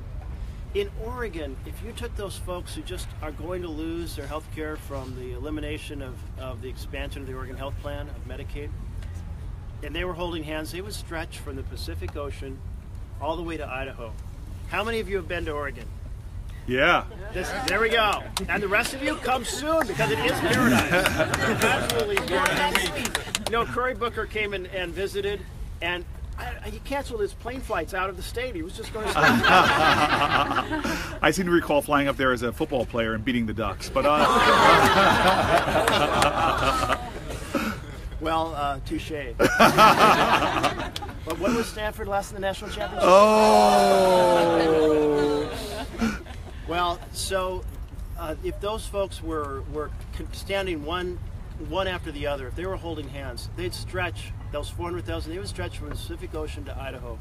Now, if you've driven east to west or west to east across Oregon, it's a long drive. It's 400 miles. 400 miles, it takes you about 7 hours on the highway. 7 hours of passing people who would all lose their health care just from that provision. And that's before you get to all the folks who are going to lose their health care because of other provisions in this. Before you get to all the women who are going to lose access to fundamental health care through Planned Parenthood. Before you get to all the individuals who have pre-existing conditions who won't be able to afford policies. Now the Republicans will say, oh, well, wait. You know, we're not attacking the people with pre-existing conditions. Yes, they are, because they're setting up with these waivers so that if you're young and healthy, you're going to be attracted to a health care plan that doesn't cover very much. Maybe doesn't cover cancer, diabetes, or MS, and so it's a really cheap policy. But if you have those conditions, or you're old enough you might have those conditions, you're going to have to buy the other policy, the one that does cover those things. And that's going to be so expensive, you won't actually be able to afford it, which is where a lot of the loss of insurance comes in this bill. So when the president said everyone's going to be covered, it's promise, is it kept or broken? Broken. And when the president said that everyone's going to have better health care, is it kept, promise kept, or promise broken? Broken. And when he said that folks with pre-existing conditions won't be hurt by this bill, promise kept or promise broken? That shit. Every single thing the president said he'd do. And wasn't there a presidential promise he wasn't going to cut Medicaid? Yeah. Is that promise kept or broken? So we have to help the president keep his promises. And to do that, we have to defeat this bill. Either defeat getting onto the bill or defeat the bill once it's on the floor. And so this is why the next few days, I don't know of any moment we really needed to rally the grassroots across America as powerfully, as quickly, as intensively as we have to do right now. So thank you for coming out tonight. Thank you, Cory, for setting up this sit-in here on the steps of the Capitol. Thank you. Thank you. All right. I just want to let you know that Booker's not only filming this whole thing, but now he's lighting. This is like a director in waiting right here. Spielberg, watch out. That's right. All right. Well, first of all, I'm grateful for everybody that's out here right now. Thank you very much for coming out, sitting down with us, hanging out. I'm really psyched to see so many young people here. Where are you from? The Chicagoland area. You're from the Chicagoland area. Are you from Chicago too? Kansas City. From Kansas City. Kansas City. And what does Kansas City think about this health care bill from the Republicans? Painful. All right. Where are you from, sir? California. From California, and that's another state very much like New Jersey. And sir, thank you for coming out to this, hanging out. Did you ever think you'd be on the Capitol steps just hanging out with Senator Casey? No, this is a shocker, but I'm very pleasantly surprised. I'm really happy that you're out here and we're right behind you. They're right behind us. What are you going to do in these next 48 hours to try to stop this bill? Well, in my off-work hours, because I work for the federal government. Okay, so don't fire him, President Trump. I'll do whatever I can. You'll do whatever you can. I appreciate that. And what are Senator Murphy? What are some of the things you can do? You can call your congressman. You can call your senator. You can just dominate online, whether you're on Facebook, whether you're on Snapchat, whether you're on Twitter. Make sure that everybody understands what's happening here. You can show up. We're going to be here all day tomorrow. There's a day of action. There's a citizens filibuster that's happening out here tomorrow. You can join hands and give a big hug to the Capitol. That is really. Are they literally going to try to wrap the Capitol, hands around the Capitol? Have enough people who encircle the entire Capitol to try to give a little love to our Republican colleagues, get over the hump. But I just think it's the same thing, right? It's just don't worry about whether you're perfectly calibrated. Do something. All right. So we're going to hear from Senator Casey in a moment. If he would be patient. First of all, Senator Casey is a avowed carnivore, and I am a vegan, but Philadelphia has some of the best vegan restaurants. Yes, you do. So you know that. East Philly, baby. Do you have a favorite Philly vegan restaurant? Blackbird Pizza? Sorry, I'm strictly carnivore. So even the carnivores brag about the vegan restaurants. She's proud that Philly, she doesn't eat. That's Philly pride right there. But I have here another great leader. We've already been privileged to be visited by the head of the ARC. We've head of communications for Planned Parenthood. We also now have Bethany Van Kampen from the National Latina Institute for Reproductive Health. Where is she? I'm right here. You were right there behind her. All right. Good evening, everyone. Thank you so much, Senator Booker, or other senators here tonight. We're so happy to be here.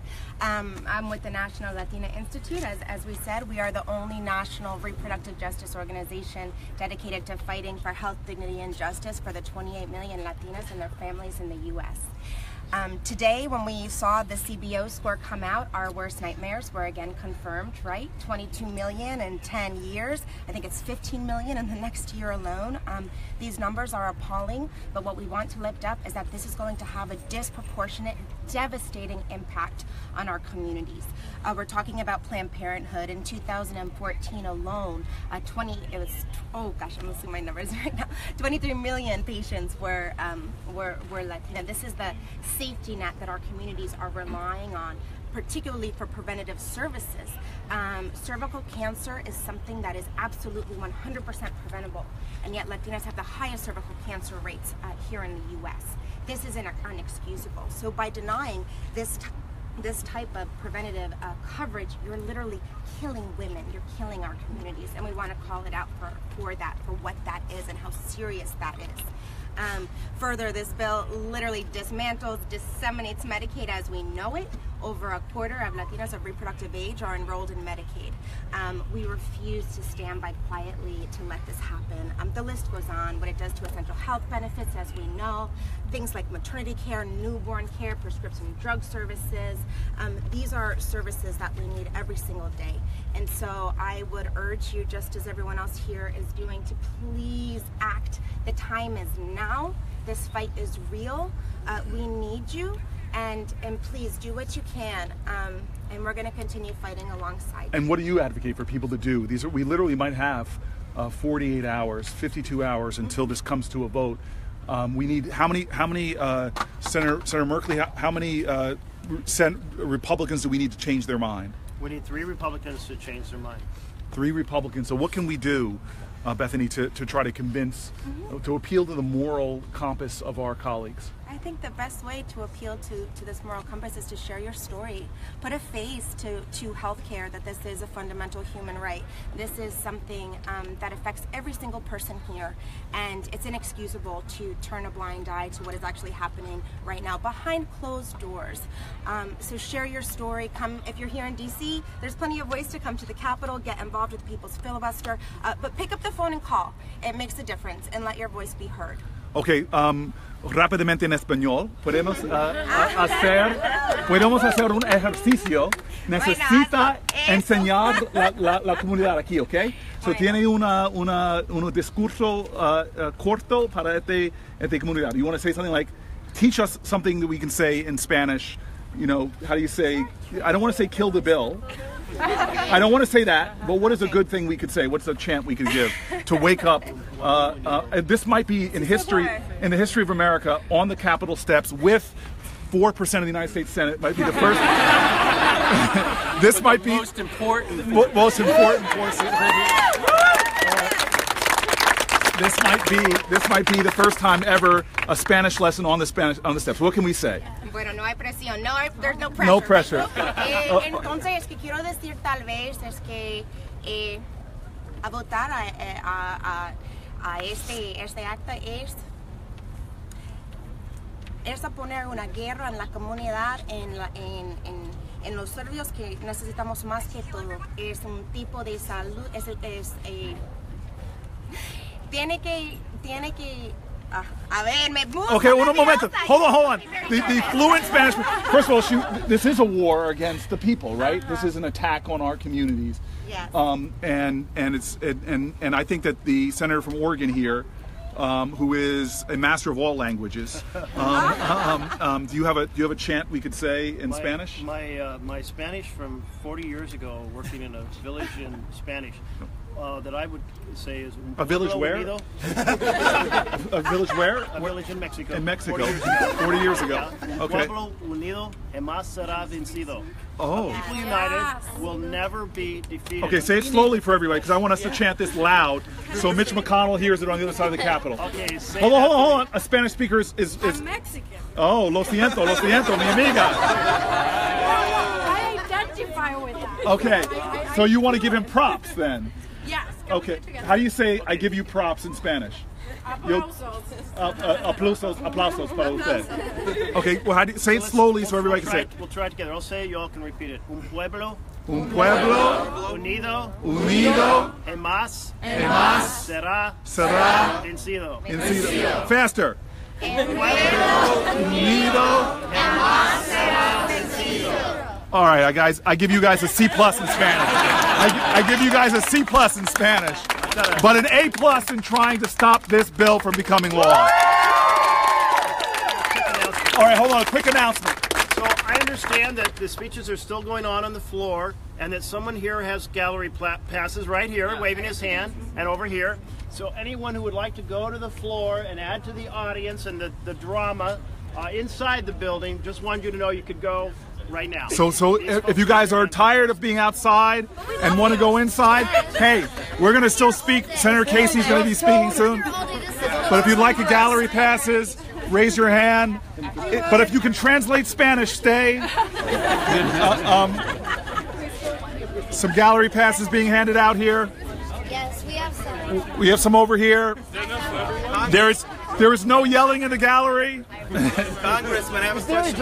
Hold on. We've got a question. I have a question for you. We have a question. There are some members of the Senate who are going to have made up their minds one way or another, but where are the swing votes? Where, if we have friends in what states, should we call them and say, call your senator because this man or this woman is close and you could swing this vote? Who can answer that question, my colleagues? What states? Don't mention names, mention states. Alaska, Maine. Alaska, Maine. West Virginia.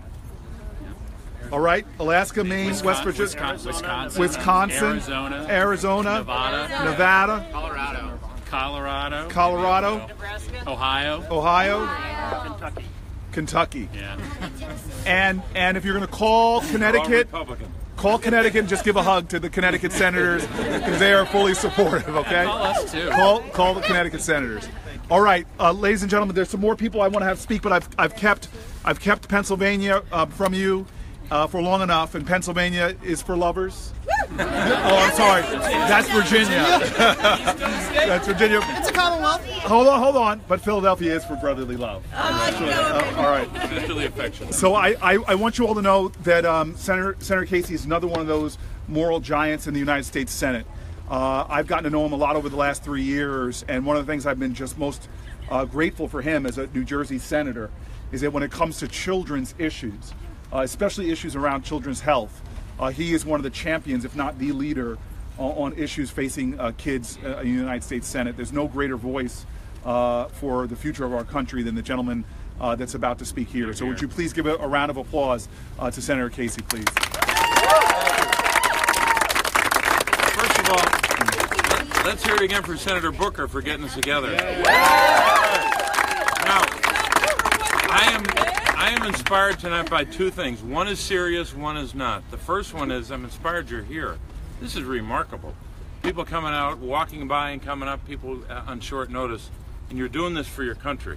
And I believe that, and you should remember that, because this whole debate is about the country and the future of people that don't often have a voice, and you're giving them a voice. But the other thing I'm inspired by is that Cory Booker tonight is not only holding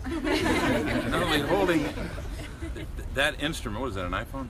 Yeah. And he's also lighting, as Senator Murphy said it, and I am just well, now I got a amazed. good man helping me. This is historic. This is the first time a man has multitasked. So that is the greatest battery ever. Let me make just maybe three quick points. Building on what Jeff Merkley said and building on what you've all said. Number one is a lot of what's kept us going and inspired us, in addition to nights like tonight and to see all of you, is the people that write to us from our home states. And these people aren't writing letters to complain about policy or writing letters to talk about some theoretical issue. They're talking about their own lives, usually the lives of someone they love very deeply, usually a child or some loved one, and they are really worried right now. And they've been this way for months and weeks, but especially now because they're critically worried about Medicaid. One mom wrote to me about her son, describing his life before Medicaid and after. He's on the autism spectrum. And she said, please don't forget about my son Rowan. But then right after that she said, please remember his little daughter, his little sister Luna, who's younger than he is, but someday she will have to take care of him when we are gone. Please don't allow Medicaid to be cut from him. So we get letters like that on a regular basis, and they inspire us. But one of the most egregious parts of this bill, we could all spend hours just on the Medicaid part, which is more than 60 pages of 142 pages. But here's the worst part, maybe. The cuts to Medicaid in and of themselves are obnoxious, objectionable. They're an insult. As Jeff Merkley and I both used the word obscene the last couple of days. That's the only word I could come up with Thursday on live television, obscene. But here's why it's particularly obscene. Jeff mentioned those two bar charts that I just had up on the floor. One had $33 billion at the top of the bar. That was the Medicaid loss for 4 states over the time period of the bill. Arkansas, Alaska, 2 states that might have senators that could be up for grabs. Arkansas, Alaska, Nevada, and West Virginia. So you add up the Medicaid loss in just 4 states, not huge populations, $33 billion. But here's where it really gets insulting. The other bar chart right next to it was the top 400 households in the United States of America will get the same number in a tax cut. That's obscene. 400 households will get $33 billion, and that costs those 4 states the cut in Medicaid. So this has a moral gravity to it like few things have. Few debates that we have in the Senate. So we're grateful that you're willing to help us on a night like tonight, but we've got to go at it tomorrow morning and tomorrow afternoon and tomorrow night and into Wednesday and Thursday. We've only got hours, as Cory said. Please stay engaged. Please keep calling. Please keep focus on social media. If you know people in these states, even if it's a friend of a friend of a friend, call them, email them, do whatever you can to connect, because we are down to hours now before we come to a vote on this. So we need your help. God bless you for being here tonight. And thanks, Senator Booker, for multitasking Thank you so well. very much, sir. So, anybody have a question before we go to the next speaker? Anybody have a question? Yes, please. I wanted to ask about substance use disorder and how this healthcare bill will affect individuals in the opiate epidemic. So, in case you want to talk about Medicaid. The Medicaid is the dollars spent by Medicaid on an annual basis, just on substance use disorders, you know, is in the range of $4 to $5 billion. So here we are in the Senate last year. We have two bills, right? One, the CARA bill, which was new policy, and was a good moment, bipartisan, except the Republicans wouldn't fund it like we wanted. But at least we got policy done, and a good piece of policy. Then at the end of the year, money was added in a bill called the Cures Bill for opioids. So you're having progress made in the United States Senate, of all places, in a bipartisan fashion on opioids. That will all be undercut and badly damaged if they do to Medicaid what they're trying to do. It's terrible what could happen in those states. My state, we lost in 2015, more than 3,200 people. I think it's 3,245 people just in one state. And this Medicaid, these Medicaid cuts will devastate that effort. And you know, the other thing that happens here is that right now, under the law, if you're offering an insurance plan, you have to cover addiction. You have to cover mental illness. And buried in this bill is a provision that allows any state to withdraw those basic insurance protections. And we know what's going to happen to people with addiction.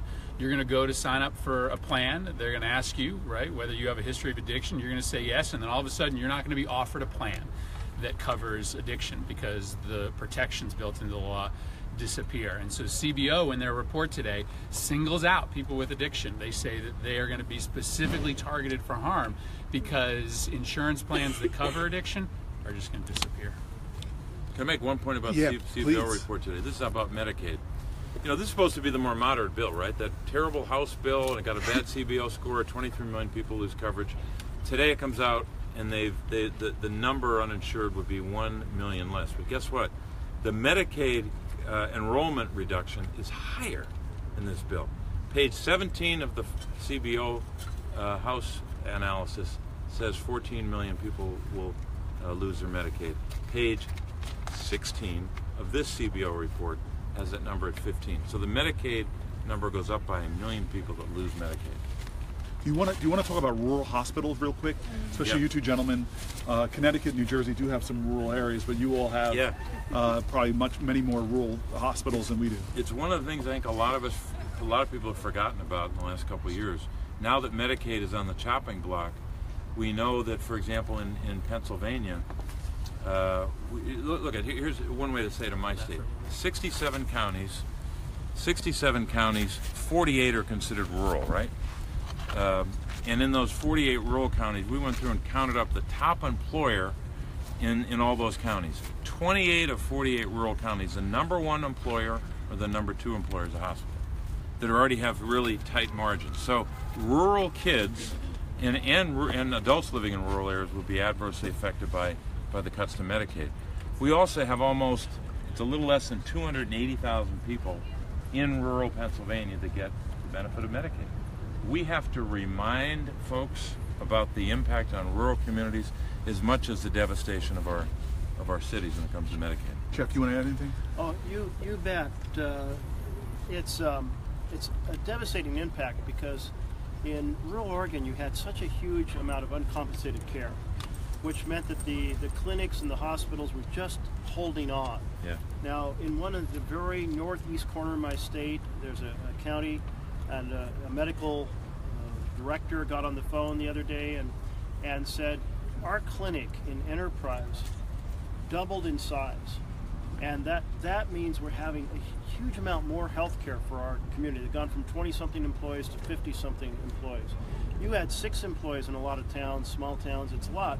But you had 20, it's tremendous. And in this case, they're actually providing this benefit that means that folks don't have to drive an hour or two somewhere else to get health care. So it's both the health care for the community, yet it's also a major employer. And they know that without the expansion of the Oregon Health Plan of Medicaid in our state, that their finances are going to go down. And it's not just the clinics and the hospitals. I had an individual call up my team and say, hey, here's our analysis, and that is that a lot of the nursing homes, the majority of the long-term care facilities in rural Oregon will go out of business. And I certainly, it sounded to me right, because I was down in Klamath County a little over a week ago, and I went to a nursing home, and the director said, I said, how many folks who are in long-term care are funded through Medicaid? And I thought the answer might be 60% or 2/3, because those are the national numbers. And she said, here in our clinic, virtually 100%. And so their finances would just be devastated. So, but think about, if you want to talk devastation, think about those folks who are in that long-term care facility. Folks who basically spent all their own funds before they could be on Medicaid, they have no backup. And now they're in there going, wow, I followed the plan that the American government laid out, the program they laid out. I spent all my money knowing that Medicaid would be there to provide long-term care, and now I'm being told it may go away, and I have no one to take care of me and no finances to do it on my own. This one woman said to me, Deborah, she says, you know, Senator, I'm here funded by Medicaid, and without that, I'm on the street, and that's a problem because I can't walk. And I'm thinking, yeah, it's a problem, not just because you can't walk, but because you're in this facility, because you need so much medical care. That's why you're in long-term care. And the idea that this bill is going to throw millions of those folks in long-term care out on the street who have no backup. And I picture this woman, Deborah, sitting in the wheelchair, and you know, she was saying the least of it, you know, that her legs don't work, so it'd be a problem on the street, but there's just nowhere to go. She doesn't have a family that's going to be able to take her in and support her. There aren't going to be millions of folks just open their doors to strangers, take these people. People are going to be homeless and suffering, who are in the worst possible condition. And how could we possibly think about throwing these people out on the street in order to do massive tax breaks for the richest Americans? Because that's what this bill. Rip health care from millions, from the disabled, from the children, from long-term care, from working families, from struggling families, to give massive tax breaks for the rich. So I want to say we've got two amazing people lined up to speak. One is Michelle Batchelor, she's from In Our Own Voice, and then there's Ben Wickler from an organization that everybody should know called Move On. But before we do that, we've been sticking strong with 4% of the United States Senate. The Fantastic Four, but now we've brought in Papa Smurf. Senator Chuck Schumer, everybody. And let me just tell you this. Cory, how many does he count for? How many does Chuck Schumer is like at least 37? worth? 1/4. He's at least. We now have 5% of the United States Senate, but in terms of power here, we have at least 6% of the Senate. So, but if we get back the majority, it'll be a lot more. I'm hoping. I'm hoping Michelle and Ben. Michelle and Ben, where are you? Right here. All right. Ben's Michelle's right here. Yeah. Michelle. And where's Ben? Ben's over here. Ben is over. Ben is the man. Okay, so I hope Michelle and Ben don't. I want to put this guy on the spot because Schumer right now he's balancing two things. He's got senators on the inside holding the Senate floor. We've already moved some people from out here into the gallery. Michael Bennett is giving such an amazing speech on the floor. He is so passionate and strong. Yes. He's doing great. Yes. But Chuck Schumer has been a friend and a mentor to me. When I was even trying to figure out what I wanted to do with my life, he called up and said, run for the United States Senate. And his pitch was, misery loves company. No, in all seriousness, we're very blessed to have Chuck Schumer as our leader. He has been stalwart. We actually had a meeting, the Fantastic Five of us. He called us in earlier tonight to go through all the strategies about how in these last hours, it could be 48 hours, could be 70 hours, we don't know how long we have until this bill comes to the floor, how we can stop this. But he made sure we knew that what was going to stop this wasn't going to be a bunch of senators talking about what our parliamentary procedures are going to be on the inside. It's what we're going to do, what the people we're going to be doing on the outside. So if you all allow me to give you Brooklyn's best, and that's coming from me, who is upset with Brooklyn because they stole the Nets from Newark. but really Brooklyn's best and one of America's great patriots, Chuck Schumer. Well, thank you.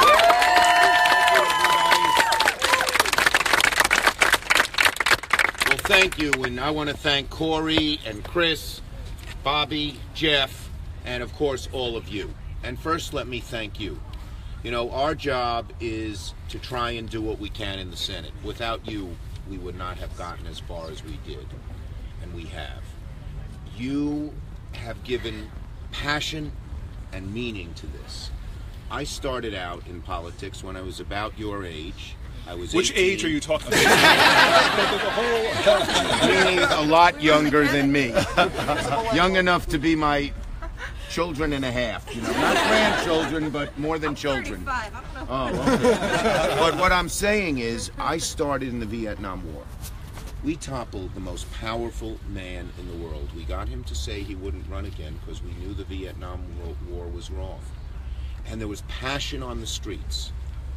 I have not seen such passion until this year, with things like the travel ban, with things like the kinds of things they're trying to do on taxes, but most of all, health care.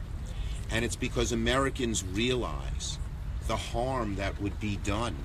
I mean, just what they added to the bill tonight. You have to wait 6 months to get insurance. You lost your job, you lost your insurance. Now you can't get new insurance for 6 months. Imagine if you or your child has cancer and you have to sit there and wait 6 months before they can get any treatment. It's appalling.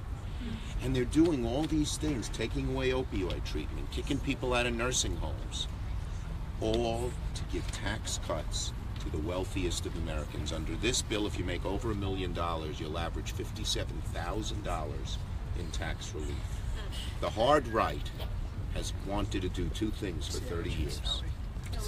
One, cut taxes on the very wealthy. Two, rip up the safety net of Social Security, Medicare, and Medicaid. And in this bill, they're beginning to achieve their goal if it passes. But we are doing everything we can to prevent it from passing, and we're close to victory because of you. Because of what you've been able to do.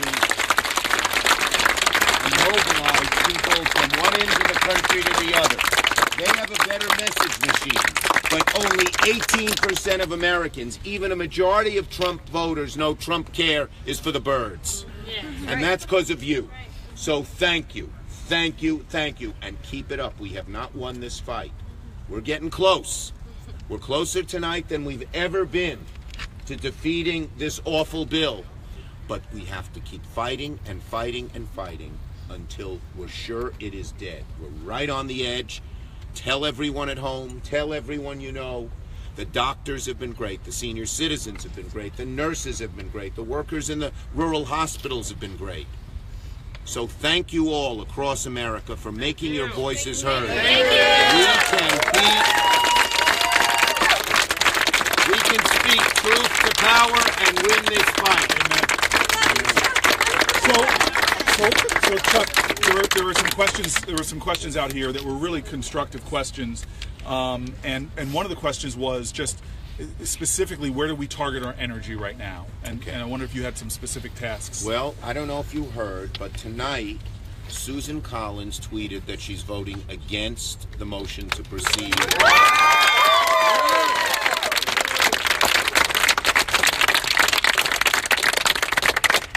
I would say that there are still a whole number of senators who are leaning no but are not totally committed to no. They ought to be gently, gently coaxed to get over that line and join Susan. Don't they know they won't get reelected? Well, you know, the bottom line here is that how badly this hurts people. I'm on Medicaid. How bad? There you go. And I'm a cancer survivor, and that's the only Here, reason we I'm on can't see. Medicaid. I can't. Come up here. Come up, young lady.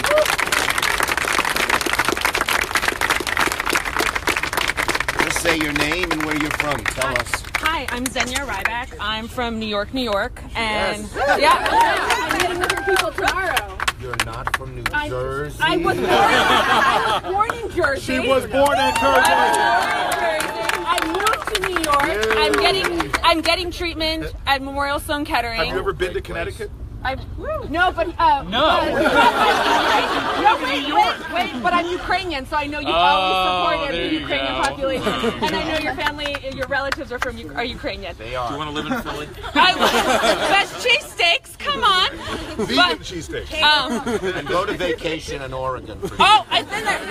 Portland, you got the timbers. PDX. Come on, Rose City. I know this. Tell us your story. I was 3 months shy of earning my second master's degree when my cancer returned, and luckily my grad school's insurance was accepted by Memorial Sloan Kettering, so I was able to receive a radical hysterectomy 18 days after earning my master's degree, and luckily I can still be attaining the same quality of care because of Medicaid. And so that's the only reason. And I'm 35 years old. I have 2 master's degrees. I can't really get a real job because then I don't know what my health insurance status will be. So I'd rather have my insurance, I'd rather have my health and my life and everything and my quality of everything and be here than that. So, and it sucks, but I'm making the best of it. We're with you all the way. Thank you. Yeah, so many people like you. Yeah, there's one every 8 minutes, a young adult from ages of 18 to 39 is diagnosed with cancer. So I'm not alone. I'm not alone. We're not alone in this. It's just getting the knowledge. Knowledge is power, and it's. And so, what do you say to those people that are watching this debate in Washington? Yeah. Because truly, it's the silence of good people right now during this crisis that hurting us. If people are staying home, think this doesn't affect them, and you were probably living your life. A year ago, it wouldn't affect me. A year ago, even though I had just come out of having a hysterectomy, and I can never have children, biological children, I still would have just been it doesn't bother me. But it affects us. It affects you if you have depression, anxiety, if you're a woman, if you're a veteran, you've served your country, and now we're letting you down because you're PTSD.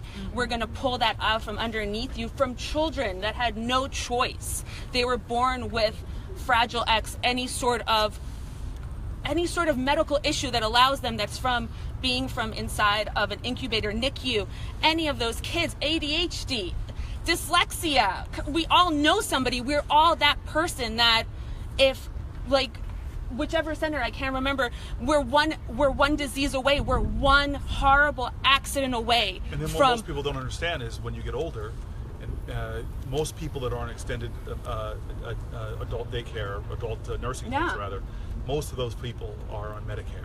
Yeah. 60%. 60%. I tweeted it. It was 40% of children, 60% of your parents. Your parents.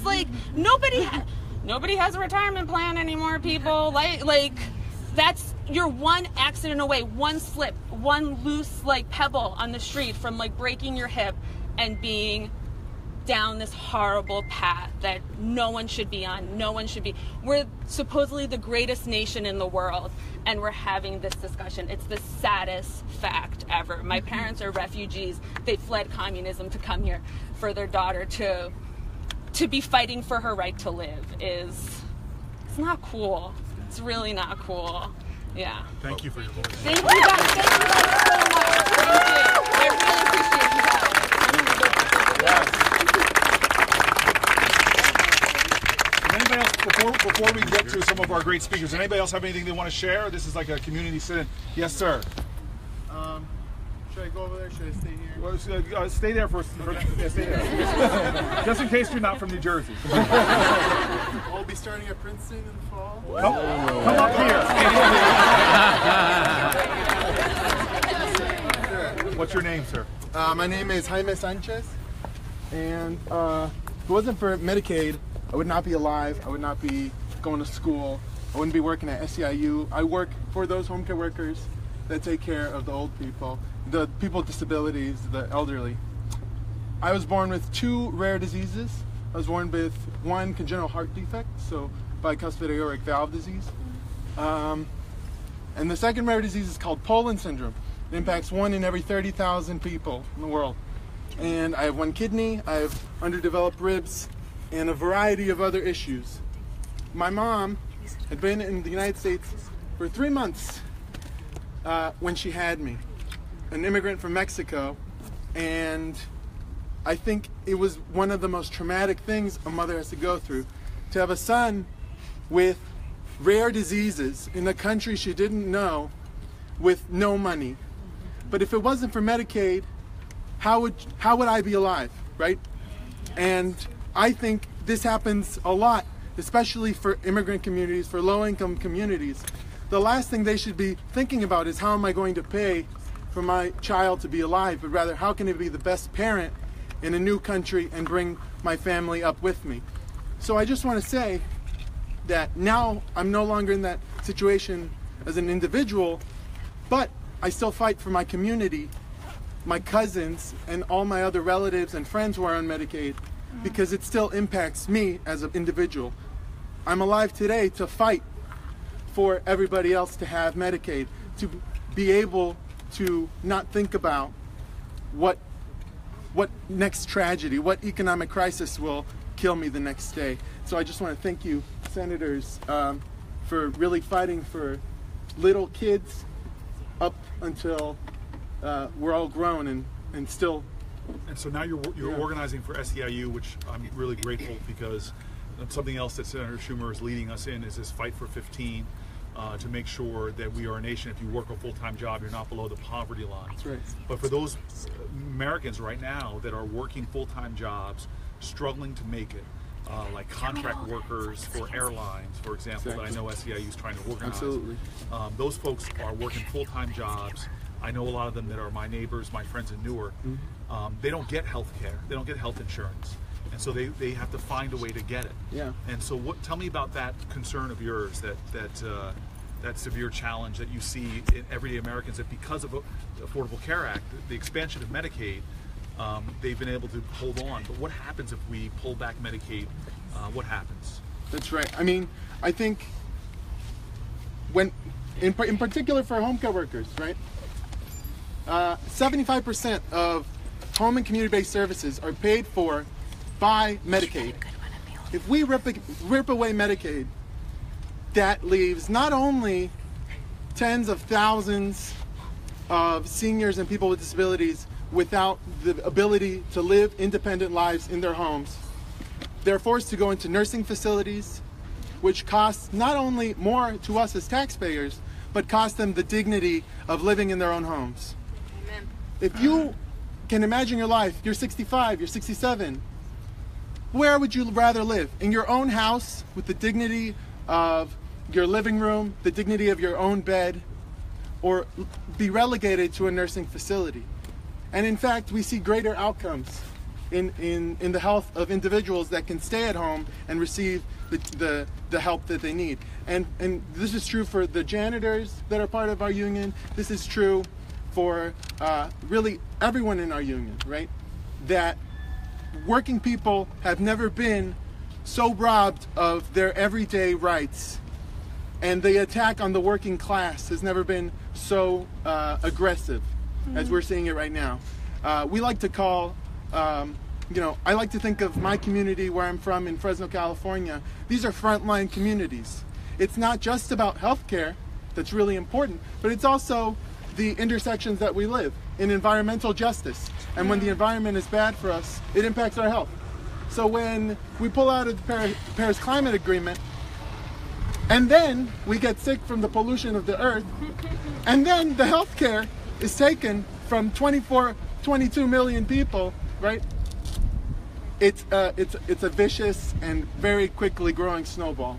We all die, and we can't buy Starbucks, and what are the corporate offices going to live off of? Let me ask you, I want to ask you to get back to your personal story for a second. Sure. The other piece of this is you've got a pre-existing condition that's going to follow you for the rest of your life, whether you like it or not. And That's right. This bill withdraws the protections for people with pre-existing conditions. You're going to now have to decide where you live, who you go to work for, based on whether or not they're going to respect the fact that through no fault of your own, you come to the table with a prior diagnosis. I mean, that's got to be it's a heavy weight for the 1/3 of people in this country who are in the situation you're in, right? Absolutely, and I mean it's not just people with congenital diseases, but it's people that develop diseases through their lives or through traumatic incidents, right?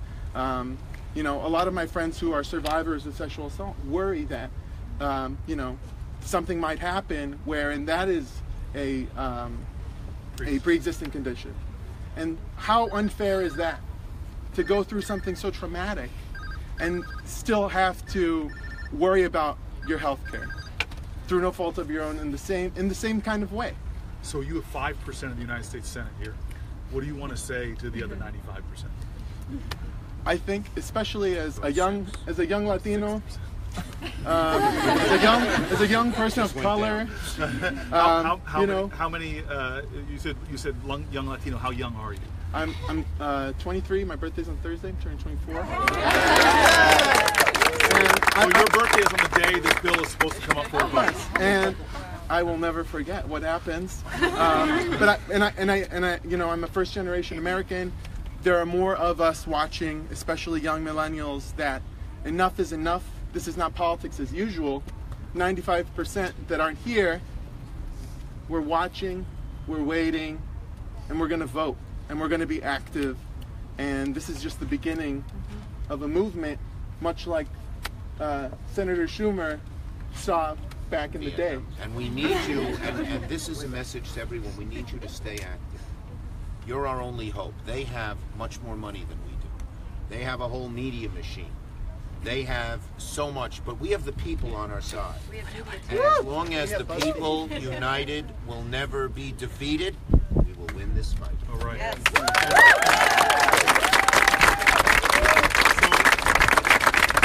I want to hear from, in our own voice, Michelle, are you ready to say a few words? I just have to make this crack because it's something we do in the Senate. You all know this because we make fun of Chuck's technology. So I just want to say that Chuck Schumer in his pocket right now has a flip phone that is older than you. They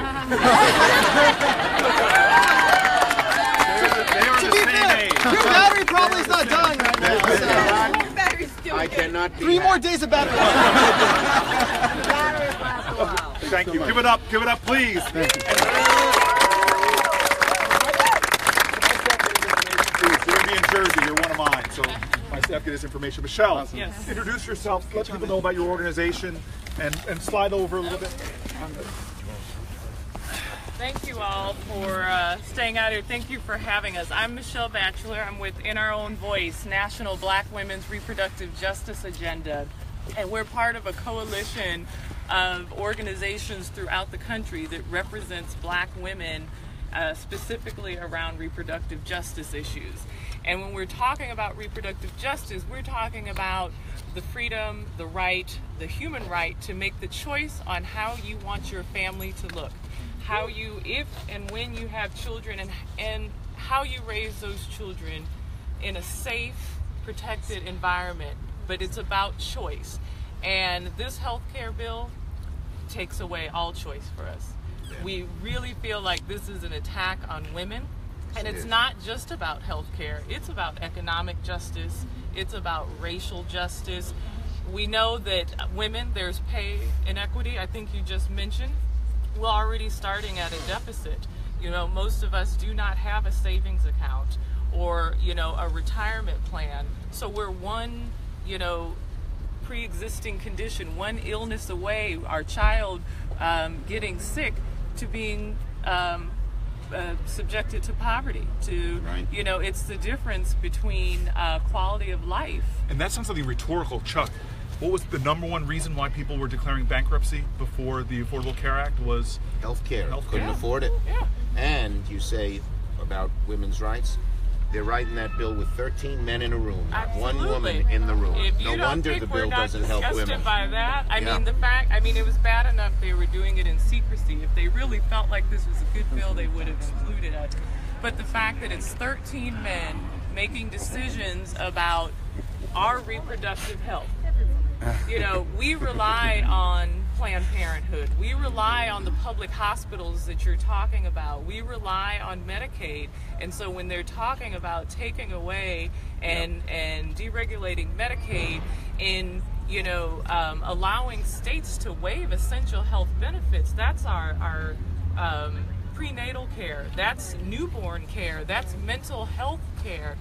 These are things we need to have good quality life so that we can work, so that we can contribute to, how this country is prospering, which, if we let them tell us, that's what it's about. This is about saving money, but it's tax cuts for the rich, and it's going to be on the backs of middle and low-income individuals, black women in particular, women of color in particular. And so what we're doing as a coalition with our partners here is we're taking to social media, we're activating our base throughout the country, and the message I would say is that I had a discussion with someone that was saying that, it doesn't matter, their state, which is a key state, it doesn't matter because their senator has already made the choice. That we have to debunk that. You have to call your senator, even if they have, right. Absolutely, put their foot down and said how they're voting. I think another thing is, take a note from black women. When we go out and vote, when we mobilize, we bring our families with us, we bring our communities with us. And so, I thank everyone that has shared their stories today, because that's the best thing. Put a face on it, share your story with someone, and make it real, make it personal for them so that they are moved to act, because we act when it's personal. And what we're really trying to do as black women in our own voice is mobilize. So we're out here with our Latina Institute, we're out here with Planned Parenthood, we're joining forces, and we're calling on everyone here to join us in this fight. And so tell me, first of all, give her a round of applause.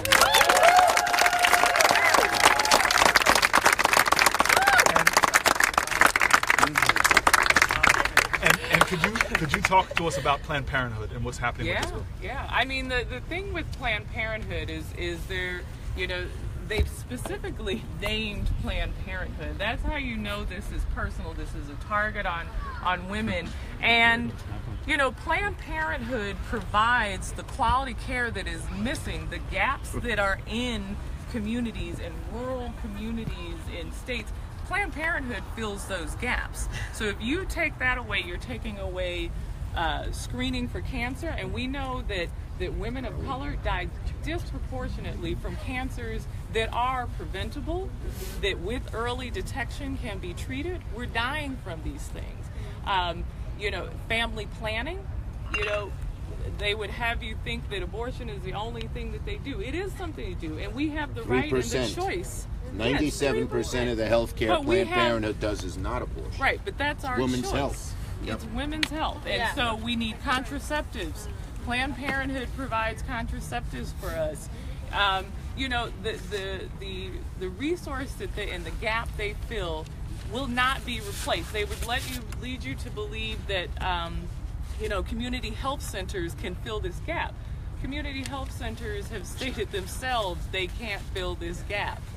So, we can't allow them to lie to us, and that's what we have to call them out on. That's what we can do with social media is we need to challenge this, and we need to make it clear that we need these services, and we're not going to accept less. So our Latina sister taught us some Spanish. What would you like for me to teach you? Drawing from the rich African American history, is there something that you might want us to say or take away, or? Well, one thing. Remember, President Obama, he sang "Amazing Grace." Really? I don't know. You don't have to do that. I want everybody to know. I for one, I miss Obama. Oh my God.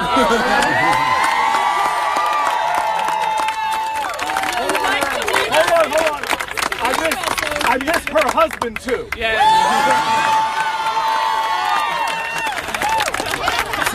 So come on, leave us with a thought before, because we got a guy coming over here from Move On, and I know he's going to be getting the crowd going, and I don't want this guy to put you in any way to shame. You got to give us a Ben. It's all love. I would say, you know, there are a couple things that we definitely focus on in our work, and that is trust Black women. They know what is best for us. My mom says that to me all the time. You can never go wrong with it. So, you know, that's how I would leave it. You know, that's how you leave it. Cory, before Ben goes, and I'm sorry, I'm going to go back to the floor. We're Yes. having a great debate Send on the some, floor. Send so we'll get more. I will. Senators Keep out. up the fight, everybody. We are going to win this fight. The people united will never be defeated. The people united will never be defeated. The people united will never be divided. On to victory. I just know, Cory. I don't know what you did, but while you were talking, this crowd doubled. All right. That's our coalition. So you deserve a drink. Oh, thank you. All right. I think it's time for one of the great grassroots organizing institutions in our country, one of the great movers and changers and institution shakers going on in this country, someone who understands that the power of the people is greater than the people in power. Would you all give it up for Ben from MoveOn.org?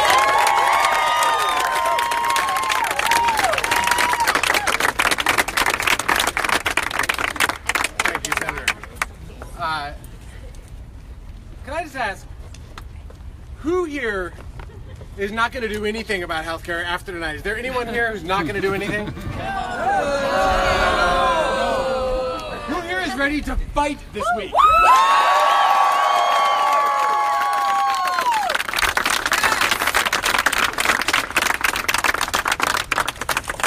So it's Monday right now, Monday the 26th of June, 2017. This wasn't supposed to happen. And what I mean by that is, the Republicans had a plan to repeal Obamacare completely on the first day that Donald Trump was sworn into office. And it wasn't a theoretical plan. They had voted 66 times in the House to do that. They had passed it through the Senate. They had all the legislative text ready. They were done. And then, suddenly, somehow, the resistance movement popped up out of nowhere. And they were terrible.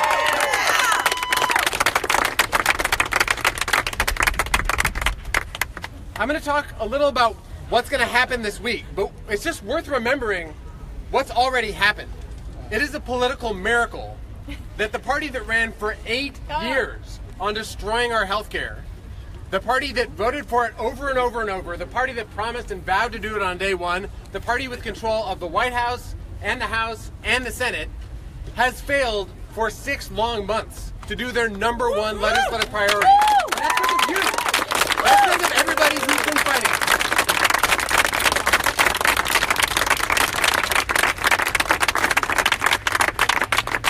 So, this fight, not unusually, is personal for me. I grew up hearing about my parents taking me as a baby boy to the emergency room because I could hardly breathe because I had asthma. And back then, you couldn't get the medicines you have now, so I had to get an adrenaline shot every time. And the only thing that calmed me down after the adrenaline shot was a donut. That still works for me. And it still works for me. Hey, Ben, some people might not see you. Stand up so more people see you. There are a lot of people here. There are a lot of people. Thank you for coming out tonight. Thank people just came.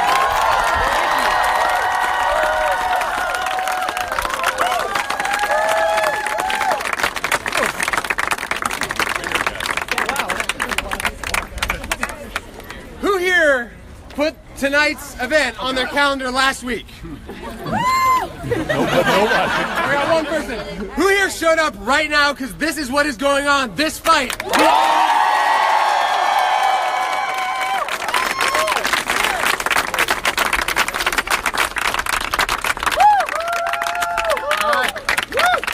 listen, I had asthma as a little kid. I love donuts. I still love donuts. And if a few years ago, my son, he's now 5, woke up in the middle of the night and he sounded like he was breathing through a straw. And I was terrified, and I discovered that night that I'm not the only one in my family with a pre-existing condition. My son has a pre-existing condition. Who here has a pre-existing condition? Oh, Who here knows someone with a pre-existing condition? Who here might get old one day? Who here might get sick one day and need health care? Who here is going to fight to protect health care as a right for everyone?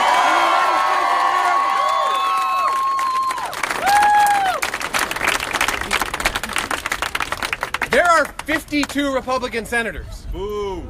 I could not agree more with that. 5 voted no. It doesn't even take arithmetic. You don't need to add or subtract to know that they have the majority and that, in principle, the #1 issue of the Republican Congress, they have the votes. But for some reason, they might not have the votes, and it's because of all of us and all the people who are in this fight.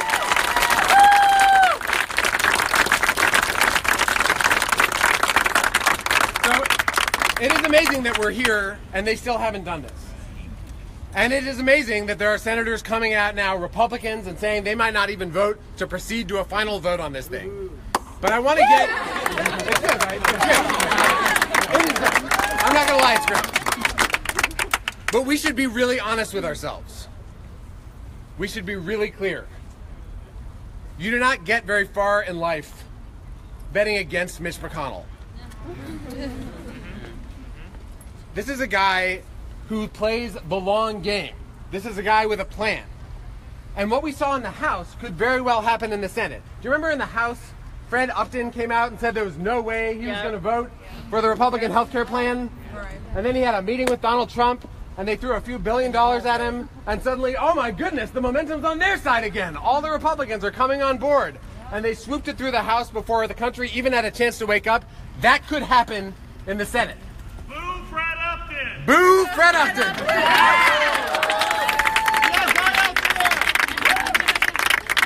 There's a lot of posturing happening right now. There's a lot of games being played right now. We can't count on any of these no votes. We cannot guarantee that any of these no votes will stay no. There's only one thing that will keep them no, and that is if we make so much noise that this bill is so toxic that they know that this bill is not something that they vote for and move on. This vote will haunt them for the rest of their political lives.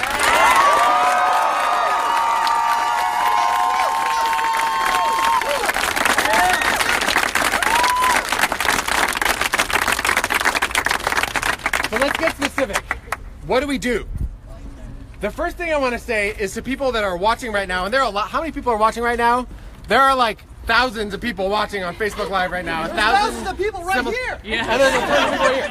If you're watching this, if you're watching a recording of this, this is the week to come to Washington, D.C. You will have a lot of friends here. Let's do the friends. Who will be friends with anyone who comes to Washington, D.C.?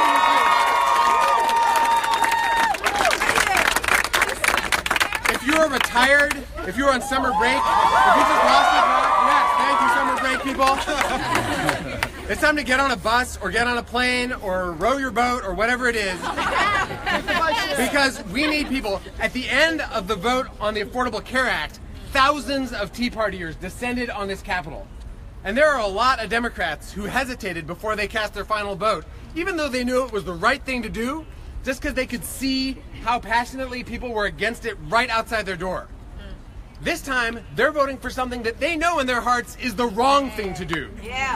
And if they see us standing out here calling them to be their real selves, to be their highest selves, to do the right thing, that might actually reach inside some of them and touch them. But even if it doesn't, if they're afraid they will lose their seats, you know they're going to listen to that.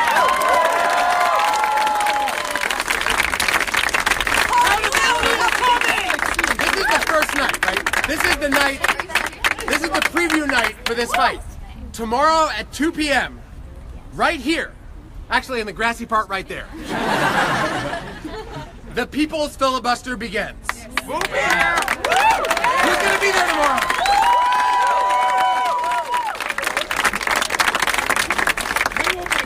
there from 2 to 7 to question mark. Then the next morning, we start right over there at 8 in the morning. All right. 8 in the morning, outside the Capitol. Come before work, eat some donuts, bring some donuts to share. You don't need a shot, just bring the donuts. Bring water, bring homemade signs, bring Sharpies for people that forgot to make a homemade sign. We will be there from 8 a.m. until the vote.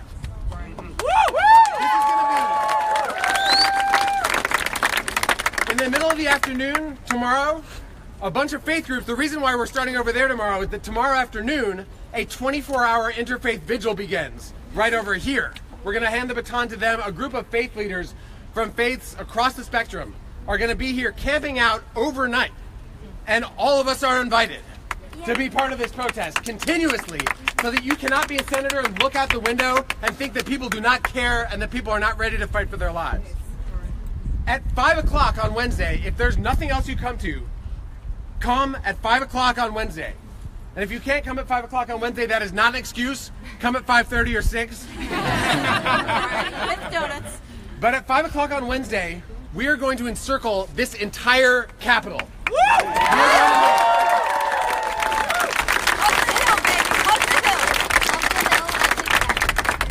The message will be clear. We have your Capitol surrounded. And it ain't theirs. Come out with your nay votes up. We want every senator to know there's no place in this country that they can go where they will not have to look people in the eye and explain their vote. If you vote to take away health care from 22 million people, from hundreds of thousands of veterans, to vote to kick seniors out of their nursing homes, you will be reminded of that everywhere you go. You will hear about that in church. You will hear about that in the grocery store. You will hear about that everywhere. Our job is to make that absolutely clear. 5 o'clock on Wednesday, surround the Capitol, a human chain of moral force. Let's tell them what it's all about.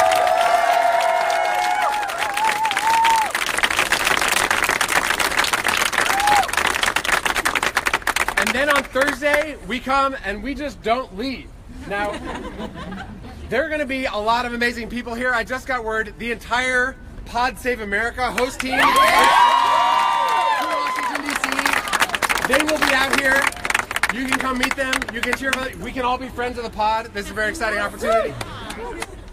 There are going to be people whose stories will break your heart. There are going to be heroes who you've admired your whole life speaking. The Capitol, these protests, if you're in D.C., this is where it's happening throughout this week until we win this vote. If you're not in D.C. and you can't make it here, there are things you can do. The first thing I want to say is, if you can't come here, protest at your local senator's office. And that goes especially in the key swing states, but frankly in every state. Go and show a Democrat that you are standing with them. Go and show a hard-right Republican that they're not exempt from the basic morality that binds all human beings together. Show up at these offices. There will be protests across the country, and on Tuesday, tomorrow, Ultraviolet has a series of demonstrations. On Wednesday, there's a National Day of Action with a whole network of organizations. On Thursday, Organizing for America is organizing actions and protests all around the country. Sign up for Progressive Group's email list. If you sign up for Move On, we're recruiting for every one of these events with all of our partners, so sign up for our email list. Go out and protest. Go out and protest at the Senate office nearest you. You are needed, and you will get in the news. Honestly, there are times I've been an activist who shows up. We have like 10 people outside an office, and there's no one inside, and there's no one watching. And so we pose for a picture, and we tell ourselves we did a great job. And you know what? We did do a great job. But that is not what this is like. This is the biggest story in the country right now. And if you show up and tell your story, and you tell local TV that you're going to be there, they will come, they will bring their cameras. We can all get a little bit famous right now for fighting for justice. That is so worth doing. So go to the office. But if you cannot go to a protest, if you have a job that you can't get out of, if you can't leave your house for one reason or another, and there's a lot of legitimate reasons and a lot of illegitimate reasons that people don't want to actually get up off the couch, there's still things you can do. Does anyone here have a phone? Can you take out your phone right now? Let's all take out our phones. I want you to put 202-224-3121 as a contact and then as a favorite in your phone. That is the congressional switchboard. That number again, repeat it back at me. 202. 224. 224. 224. 3121. 3121. 202. 224. 3121. 202. 224. 3121. 202. 224. 3121. The world's most boring chant. Save it as a contact. And then you can use the magical power of artificial intelligence to press the button on your iPhone, I'm not exactly sure how Androids work, and say, hey... Or your flip phone. Or your flip phones won't do this. Say... You can say, hey Siri, remind me every weekday at 10 a.m. to call Congress. Can anyone just demonstrate that right now? Can we have a volunteer? Someone pull out your iPhone? Siri, okay, can you just... remind me to call Congress tomorrow morning at 10 a.m. Call Congress. No. Got it. Got it. It worked. Round of applause. Volunteer.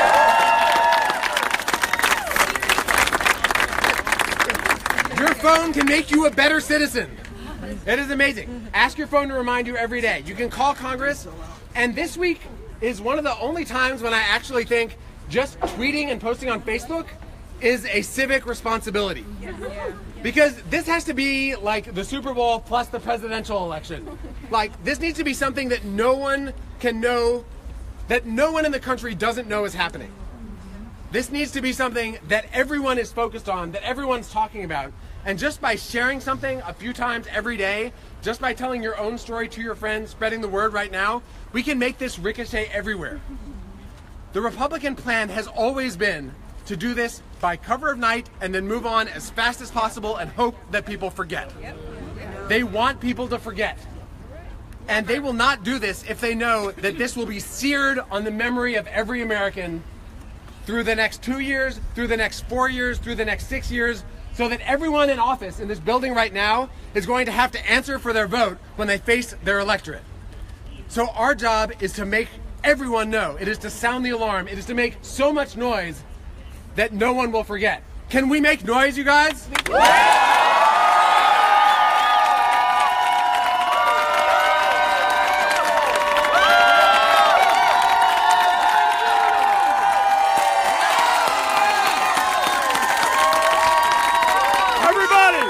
Everybody, give it up for Ben for Move On!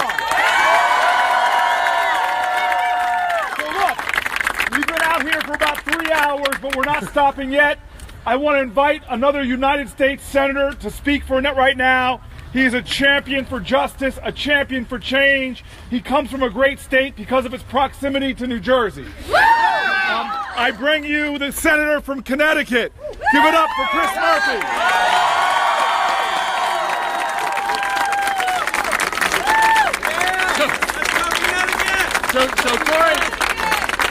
So Cory can introduce me like this is the first time that I spoke, because when I spoke earlier there was only like 20 of us here, and now there's a lot more.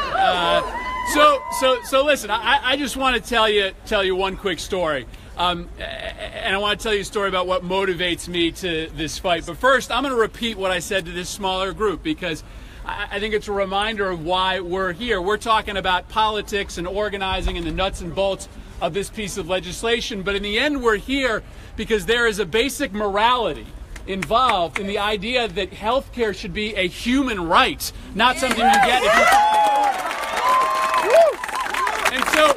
And so a couple months ago, my 5-year-old son came to the realization that in this country, the most affluent, the most powerful, the richest in the world, you might not be able to see a doctor if you don't have enough money. And when I told him that, his eyes like bugged out, right?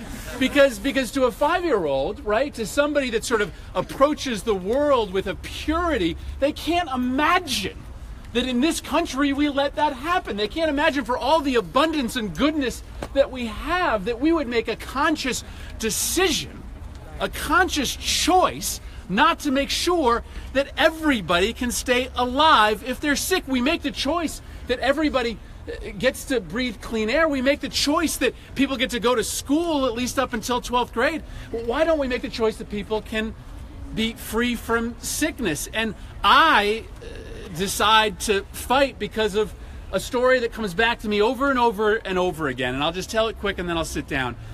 It's a family from Meriden, Connecticut. Their names are the Burgers. And the Burgers did everything right. They played by all of the rules, right? We heard this wonderful story from a woman who came up here and talked about getting multiple graduate degrees only to be afflicted with cancer just as she was about to enter the workforce. And the Burgers did everything right. The parents were working. They were saving for their kids' college. And then the husband, he switched jobs, and their insurance was from their husband. They switched jobs, and he was out of work for 1 week in between jobs. And during that 1 week, guess what happened? Their son got diagnosed with cancer.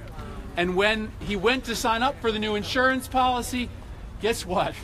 His son had a pre-existing condition and could not get covered. And then guess what happened? The Burgers lost everything, right? They went through first their checking account, then their savings account, then their son's college account, then they sold their car, then they sold their house, and they became one of the millions of families that went bankrupt. Well, guess what we just learned a couple weeks ago? We learned that last year we had half as many personal bankruptcies in this country as we did prior to the Affordable Care Act.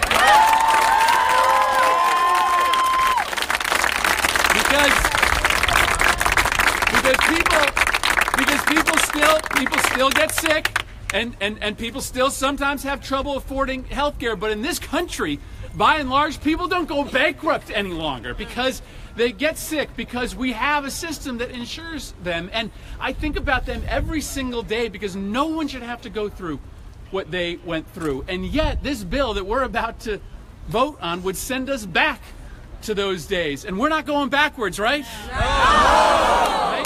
We're not going backwards. And listen, you feel this thing moving our way, right?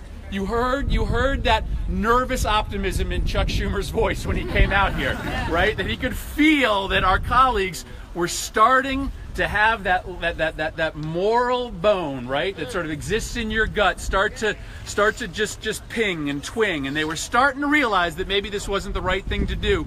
But I'll tell you, there is no fear that you have, there's no anxiety that you have that can't be cured by political action, and there is no pang of guilt that my colleagues are having that won't hurt a little bit more if you show up in huge numbers tomorrow here at the Capitol, out in your state over the next few days. You feel like maybe the right thing is about to happen, right? I don't know if it is, but you feel like maybe it is.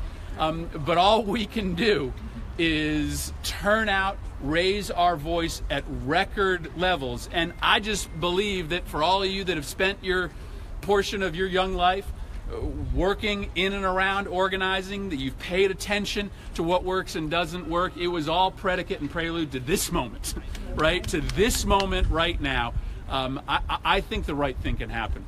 I think that good people in this building can rise up. And the fact that this crowd, in a very short period of time, with no notice, has grown from 20 people sitting here to hundreds of people spanning out across the plaza, that gives me confidence that maybe, just maybe this week, with your hard work, the right thing will happen. All right.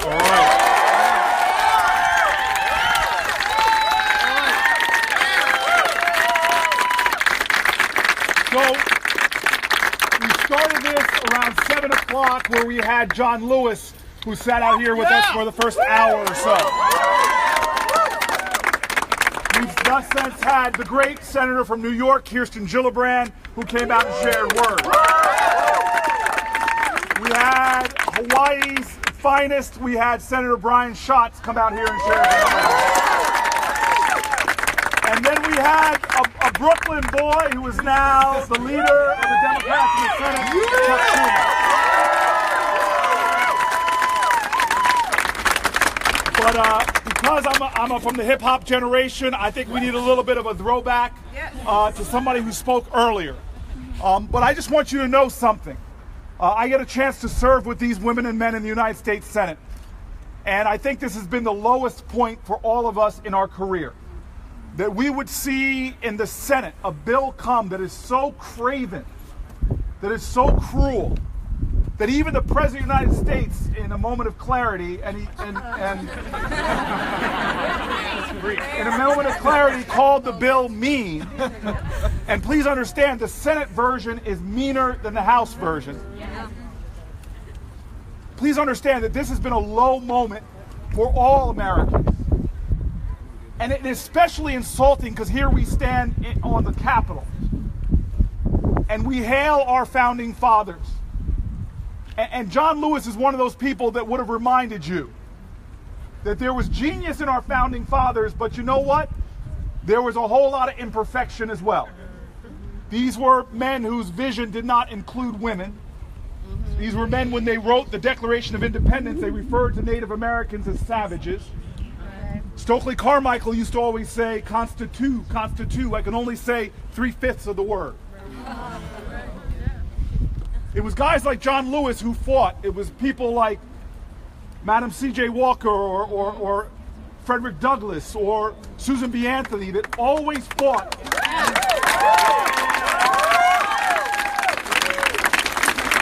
Like Cesar Chavez, that always fought to make this nation more inclusive, to make this nation more just. But those founding fathers were genius. They put forth into this nation an idea. In fact, we are the oldest constitutional democracy. The ideas that were put forth were bigger than the people who put them forth. They're the ideas that still motivate the youngest of generations. I stand here before a Supreme Court that on its wall it has an idea of equal justice under law. If you walk around this mall behind us right now and you go to the Jefferson Memorial and you read the Declaration of Independence, you see that it ends with an idea that is one of the greatest testimonies to interdependence ever put forth in humanity. This idea that we all belong to each other. It was an idea that we need each other, that we as a nation could not make it unless we took care of each other.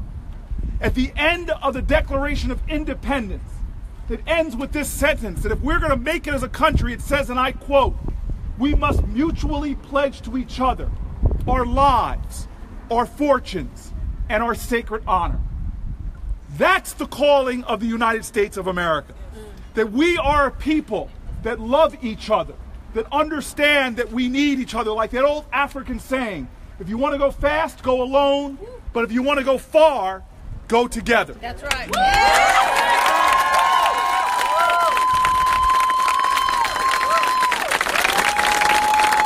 Well, I'll tell you right now, this craven evil bill, it's not about going together.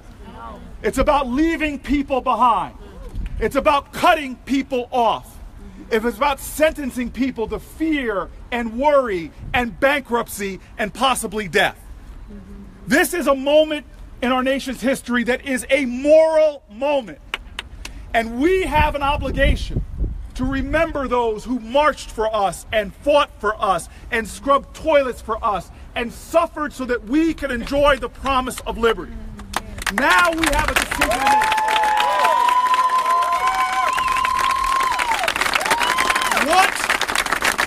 What will we do? We weren't there to storm beaches in Normandy.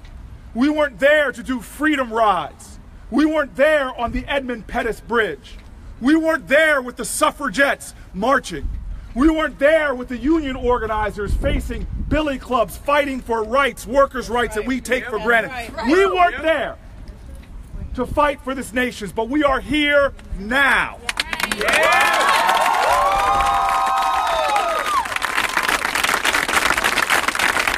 And so the question is, as the final hours tick off the clock before Mitch McConnell moves this bill to the floor of the United States Senate, the question must be, what will we do? Will we put forward our lives? Will we sacrifice some of our fortunes? Will we give our sacred honor to fight for our fellow Americans? There's only one answer to that question. It's not maybe. It's not I might. It's not if I have time. There's only one answer to that question, and that answer is yes. I will stand up.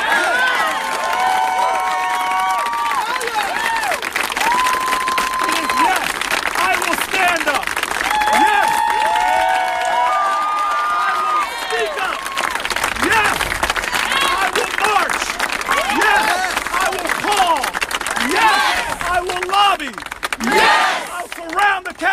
Yes! I will stop this bill!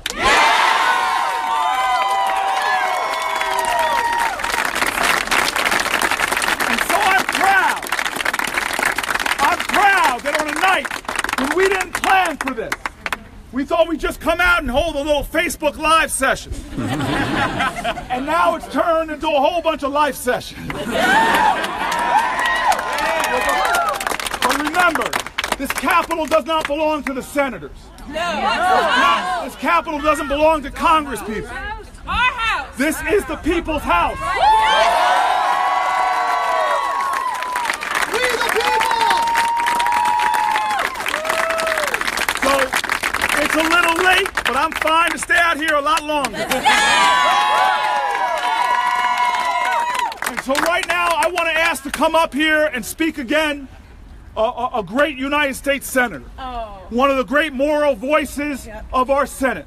A man who stands up for women's rights. Who stands up for LGBTQ rights. Who stands up for the disabled. Who stands up for workers. And he's from Oregon, so he stands up for beavers. And he stands up for ducks. Ladies and gentlemen, I ask to come forward. And can everybody hear, or does he need the megaphone? Here.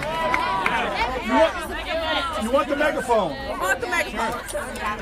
Oh, you can hear it? You can hear it?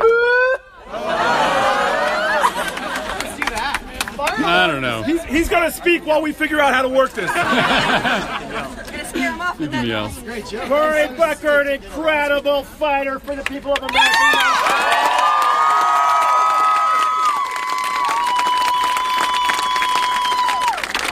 What are those first three words of our Constitution?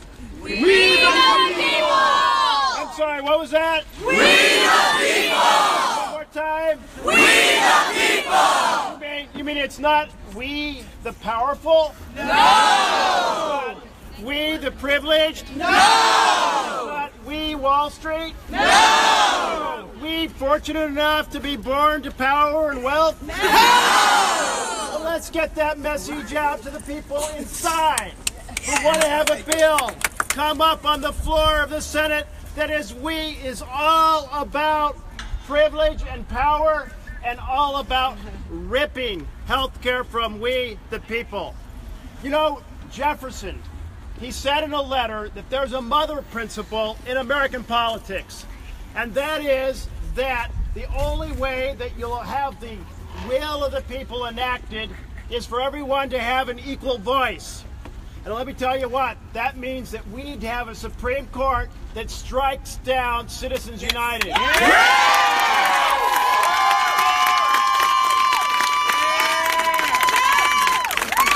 There is a corruption in our beautiful democratic republic with a concentration of wealth that's trying to run the country. We need to run the country on people power. While we're waiting for the Supreme Court, which might be a long wait, that means we all have to turn out. We have to turn out more than we could ever have imagined. It means we have to use social media in every possible way. And so, Ben, come on back. Is Ben still here? Come back in, Ben. I want to make sure that we're talking to folks across the country right now who are listening into this. They know that all of you are here. I don't know how many now, but hundreds have come out. Thank you.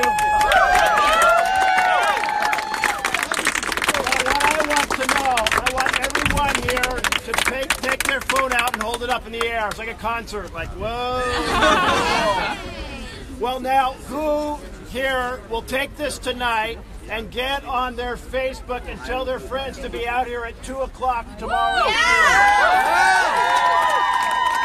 What's the number again? Ben, what time tomorrow afternoon? 2 o'clock, right there, tomorrow afternoon. 2 till 7. So if you're working till 5 or 5:30, you can still be here, right? Come after work tomorrow. If you got to work, come after work. If you don't got to work, come instead of work. Right there. Ben, on Wednesday morning, Ben, what's going to happen? Wednesday morning, bring your donuts. 8 o'clock, right there. Tell your friends. Go on Facebook, invite your friends. 8 a.m. starting at 8 on Wednesday, going all day. And Ben, just all day? all day and all night. Until? So, mid-afternoon, the action shifts over here. Interfaith vigil, 24 hours, right here. And then at 5 o'clock. 5 o'clock, what happens? What happens at 5, Ben? We're going to surround the Capitol. We're going to give one huge crowd, people, power hug to this building until every single Republican says, you know what? This is not a good time to go to this devastating health care bill, this sick care bill that would rip health care from millions of Americans. Can you come and be part of that people's hug around this building? You know,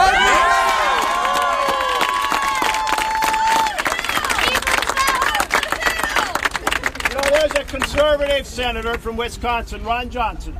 Ron Johnson, right? We may not agree on a lot of things, but I agree with something he said today. He said there is no way that there's the time for the people in his state back in Wisconsin to be able to read this bill and understand it and give him feedback. And Ron Johnson went on, he said, you know what, there's no time even for me to read this bill and understand this bill. So he indicated he's going to vote no on the motion to proceed.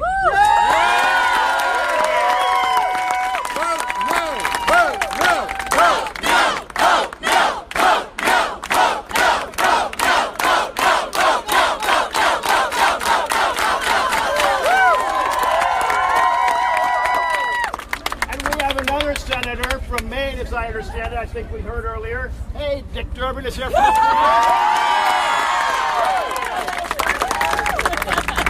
I believe did I understand that right, Susan? Yes. Susan Collins has also said she's going to vote no on the motion. So, Mr. Dick Durbin, a member of our esteemed leadership, a phenomenal senator. How many senators do we need to vote no for the Republican caucus? It just takes 3. Just takes 3. It just takes 3. It just takes 3. It just takes 3. It just takes 3. It just takes 3. So if we need 3 and we have 2, how many more do we need? Now, there are 52 Republican senators. That means there's 50 opportunities to have one more take a stand of conscience. One more to say there's no way that in the legislature of the United States of America and the U.S. Senate, once described as the greatest deliberative body in the world, that we're going to go to a bill that has had no committee hearings. 0. How many committee hearings has this bill had? 0! And it's had no experts testify before the committee. How many experts have testified? 0! And there haven't been time to consider any amendments in committee. 0. How many amendments in committee? 0! And how many months are there to go back to the people in your home state to get their insights? 0! And so, how many Republican senators should vote to proceed to this bill? 0!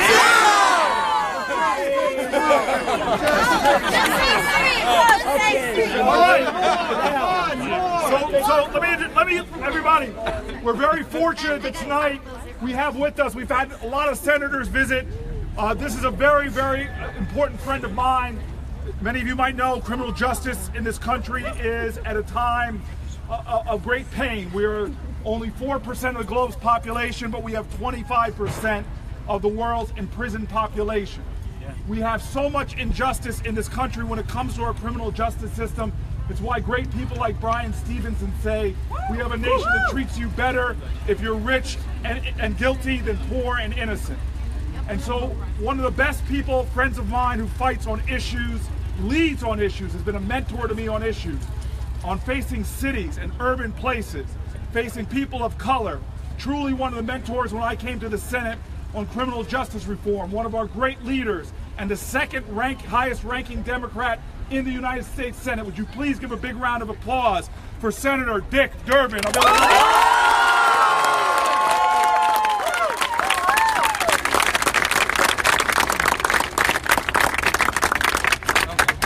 may need a translator over here. He's very good. I understood every word he said. I want to thank Chris Murphy. I want to thank Bob Casey, Jeff Markley, Cory Booker. Anybody I'm missing? Me. A man running for the Senate in 20 years.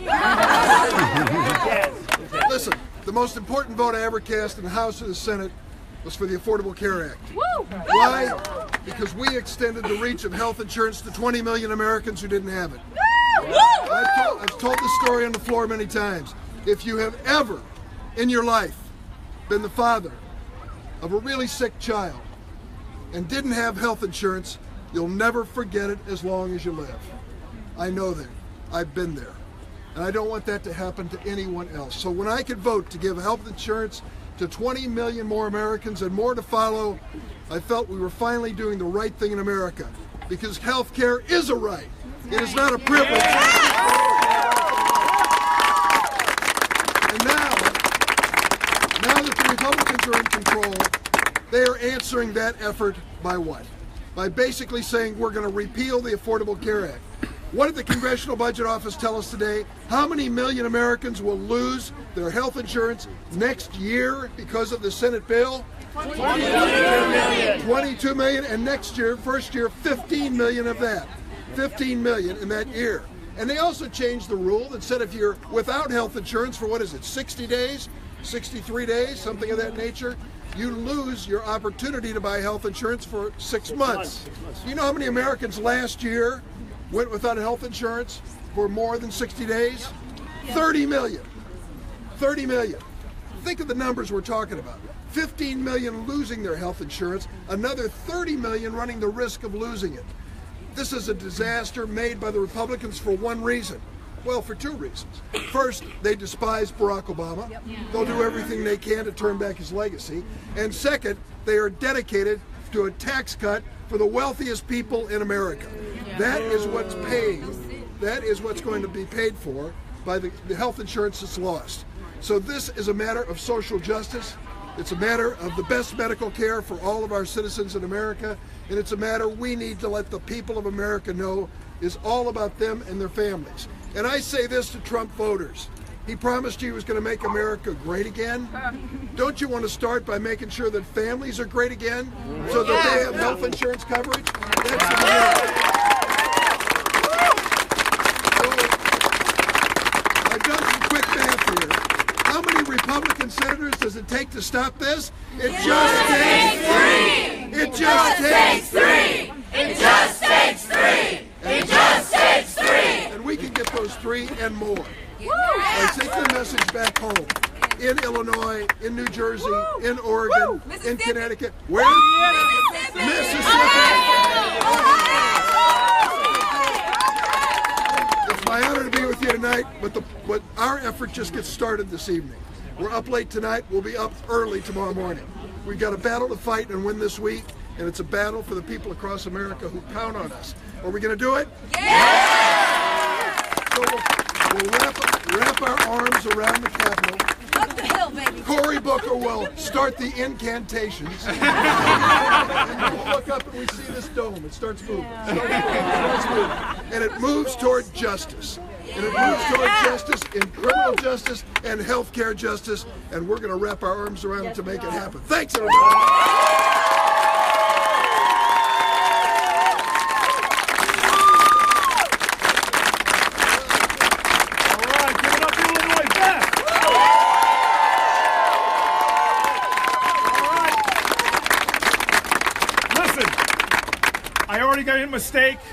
I already made a mistake by mistaking Pennsylvania with Virginia's slogan.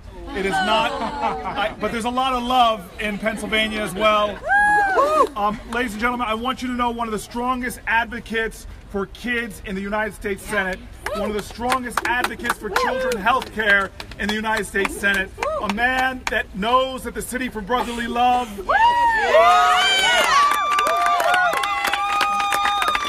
includes a lot of love for Jersey. My neighbor, all of ours neighbor, please give it up for Senator Casey. Hey,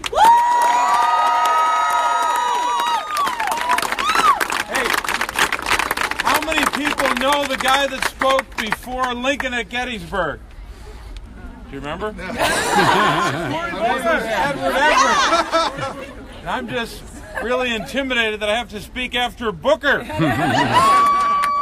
let me just say two things really quickly. Dick Durbin said it best. I won't say what I said earlier tonight, but Dick Durbin said it best. This issue of health care is a matter of basic justice. And you know what someone said hundreds of years ago? Without justice, what are kingdoms but great bands of robbers? We're about to vote on a bill that will rob people of their health care. The Congressional Budget Office report said it today. The last version of this said that 14 million people would lose their health care if they have Medicaid. That number went up by 1 million. The Congressional Budget Office said 22 million people will lose their health care. 15 of the 22 are on Medicaid. Those individuals deserve the basic justice of Medicaid and health care coverage for them and for their families. So we got to fight. We got to do all the things we just talked about. And we got to come together. Your voice is being heard. Yes. Your voice is going to win this. Yes. We've got momentum this past weekend. We've got momentum today. We're going to win this week. Thanks, everybody.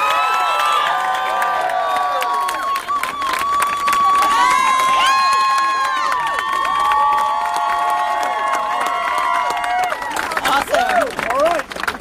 So look, it's almost 11 o'clock. We have a long week ahead of us. Before I start shutting it down, though, I see a lot of folks out here. I said these were the people's steps.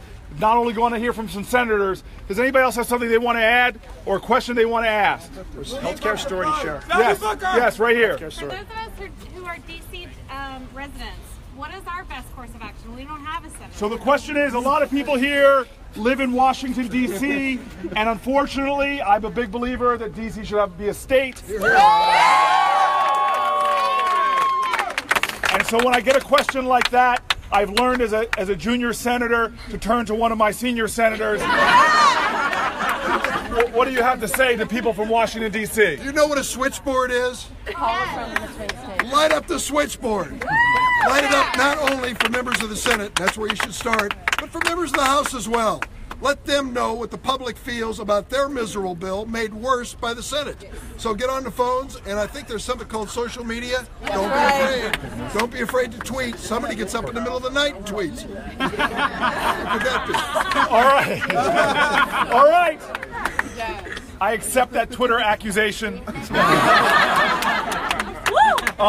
I'm very blessed as another person asked to speak from a phenomenal organization, Ultraviolet. Would Melissa please come forward and share? Oh, there you are. Come step forward, Melissa. Hi. So who here lives in D.C.? So when I lived in D.C., I pretended that Senator Murphy and Senator Booker were my senators. I live in Philadelphia now, so I have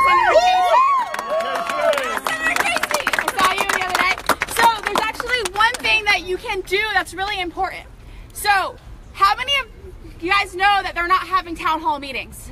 That they're hiding from their civic, and they swore on a Bible. It's horrible. So but what they're doing is they walk in those buildings. It's really hot out, so they take the tram instead of walking outside. So what we've been doing with Ultraviolet is we've had people from the DC area who either don't have senators or have awesome senators. They've been meeting up, and we've been standing in Russell, in Dirksen, and Hart, and talking to the Republican senators as they walk and go about their business. We're like, oh, Senator Collins, let's talk to you about health care. Let's talk to you. Let's talk to Rand Paul. I think I've met like 90% of the Republican caucus now, so I'm really grateful for the Democratic caucus after that.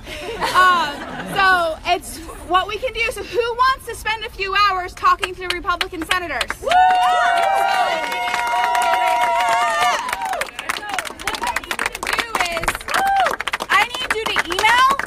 Events at weareultraviolet.org. That's events at weareultraviolet.org. And that's been really effective. You should also make sure you're here Tuesday, Wednesday, and Thursday, especially 5 p.m. Wednesday when we all hug at the Capitol. And for those of you that are watching, you can go to weareultraviolet.org and you can sign up for in-state actions. My brain's a little, so I don't have them all listed. So, but you can do that as well. But since they aren't having town hall meetings, we're bringing the town to them in those 3 buildings. So I want to thank you guys all for being here and thank our incredible senators for showing us leadership. All right. So, a couple more people. The interfaith vigil happening when is it? all night. When is the interfaith? Starting on Wednesday night. 4 p.m. right across the street, and Reverend Barber's going to be here. We got major religious leaders, faith leaders. We're all getting together. We're spending 23 hours here. Wow! I'm going to repeat that. There are a lot of activities tonight. We've announced a lot of them. I'm actually going to have Ben do a summary one more time. But Ben, you did not include. I did. Ben, but I didn't get the headline. Hold on. But he did not translate it into Jersey. Thank you. So Ben, why don't you give a summary of the events that I'm going to wrap up at the 11 o'clock hour, so we can go home and watch reruns of Rachel. All right. Go ahead. All right, event number 1. Before you get home, you will have texted and posted on Facebook and posted on Twitter to recruit your friends to show up here this week. Woo! Who's going to recruit some friends to come to the Event number 2. The People's Filibuster kicks off on the grassy area right behind us tomorrow at 2 p.m. and it goes till 7. So you can come during the day, you can come after work. Where is everyone going to come at 2 p.m. tomorrow? Right there? Right there! All right. The grass. We'll try it a different way. Who is going to be here tomorrow at 2 p.m.? That's amazing. All right. That is the People's Filibuster starting tomorrow. It picks up at 8 in the morning, right over there. Wednesday morning. Wednesday morning, come at 8 o'clock. Bring some donuts, share some donuts. Who's going to come on Wednesday morning outside the Capitol? Come for the donuts, stay for the justice. Wednesday afternoon, starting at 3 or 4. Vegan donuts. On this side over here. Interfaith Vigil, 24 hours. Reverend Barber, faith leaders from across the spectrum here praying for all of us. Join them, stay overnight. Interfaith Vigil, 24 hours on this side of the Capitol. Is there a vigil happening on Wednesday night? Yes! Donuts. What do we like to eat? Donuts! When do we want them now?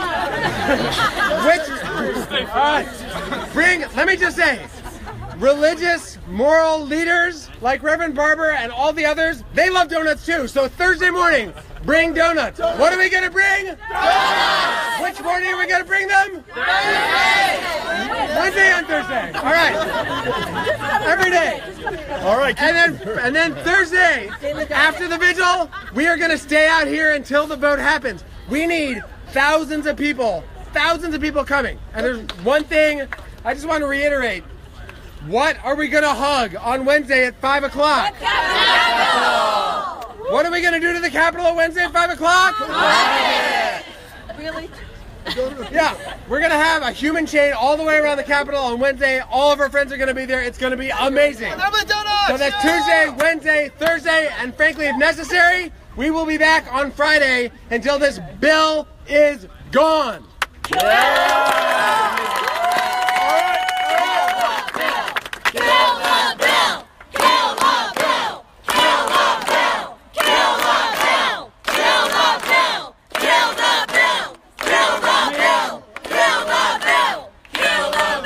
Listen to Chris.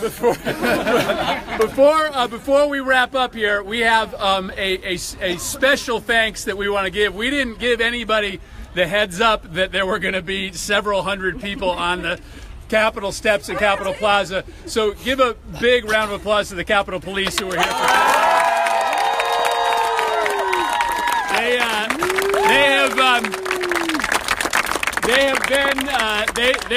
They have been through an awful lot the last couple weeks. They protect us They protect you when you are here every single day. They are flexible because they believe in free speech and political action, and they've been wonderful to allow us to have this spot. So thank you.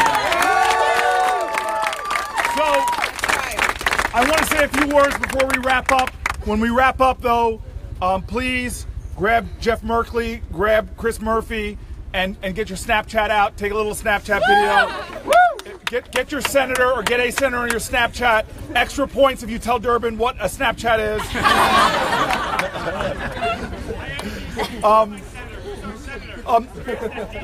Again, so we've been asked these questions many times tonight.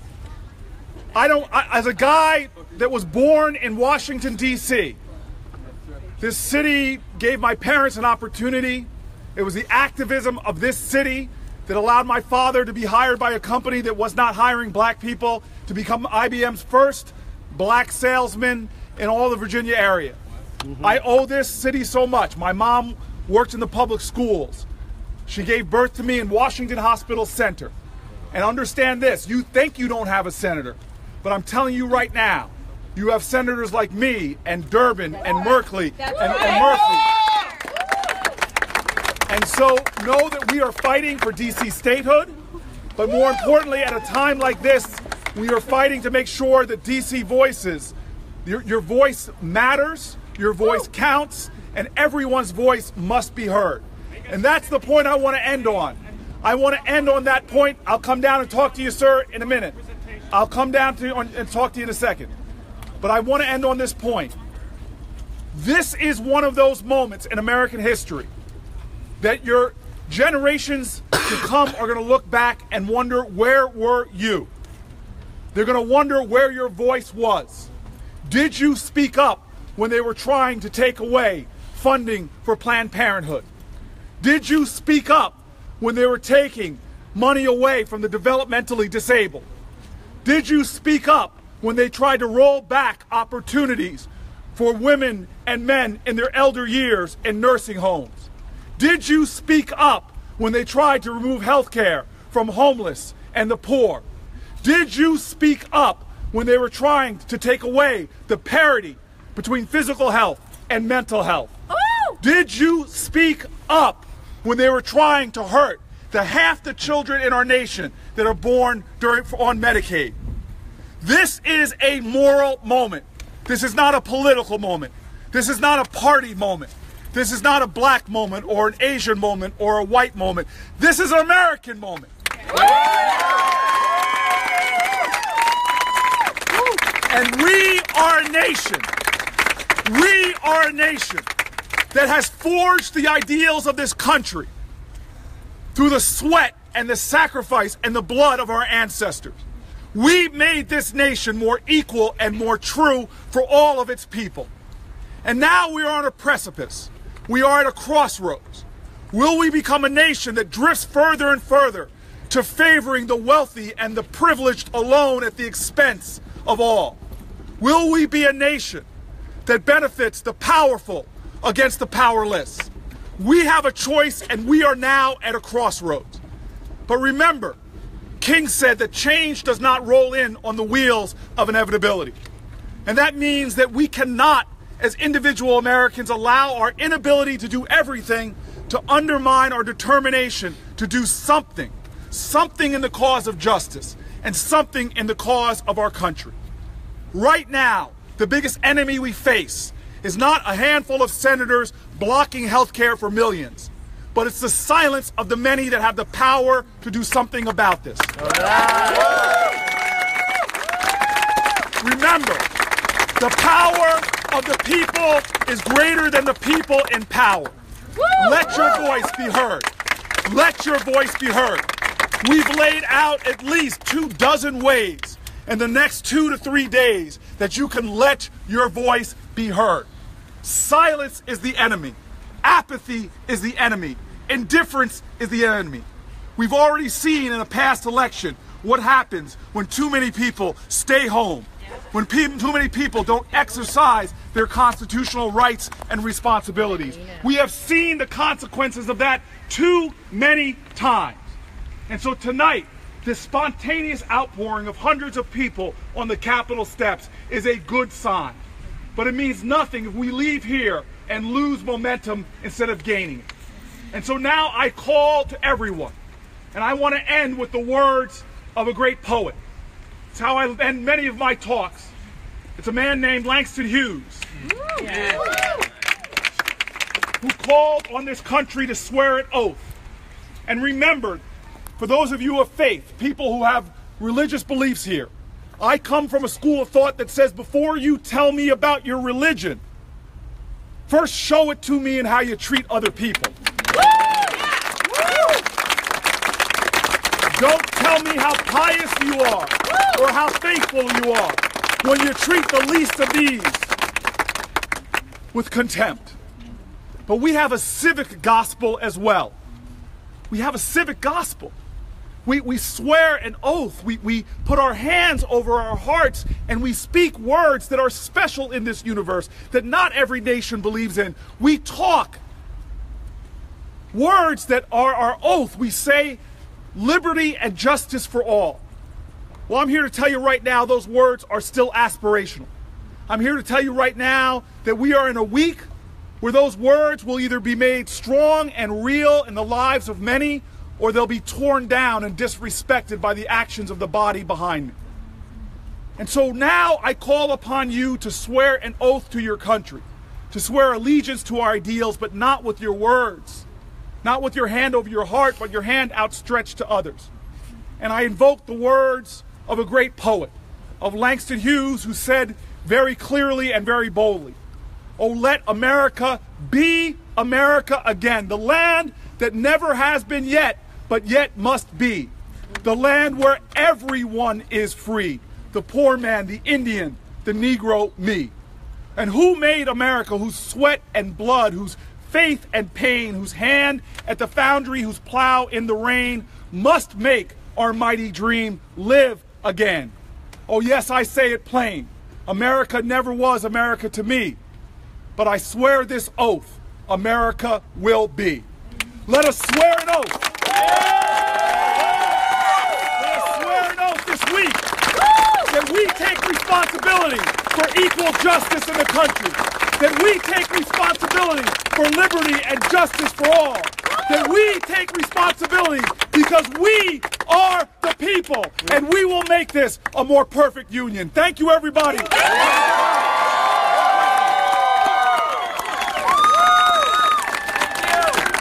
you, everybody. Thank you, everyone. 360 degrees. Merkley's got some new skills tonight. So last year, when Tom MacArthur, who is this awful bill in the House, ran, his Democratic challenger raised $600. No one came out to campaign for him. Nobody even intervened. It was $600. He won in a landslide, and then this guy will he brought win in. this time? Will he win this time after what he did in the House? Exactly. Support My that question bill? is, will you go out and will you help us beat Tom MacArthur in Ocean County and in Burlington County? And so I've been campaigning all up and down the state, and this is definitely a time that I'm going to be trying to swing the House. And we have vulnerable districts, and that's going to be one of them. So we've got to do it in New Jersey. So where do you live? So I'm in Monmouth County. Our county, sir, I want a copy. Wherever you bought that. Our county party is 21 years old. That's not a bad thing. Why absolutely. Let me turn this off. Well, why is a 21-year-old? Hold on. Let me sign off. Hold on. I'm signing off Facebook Live. Thanks for joining us today. Please continue your activism. Please continue your work. Just want to thank everybody watching on Facebook Live. Thank you, Senator Murphy. Thank you, Senator Merkley.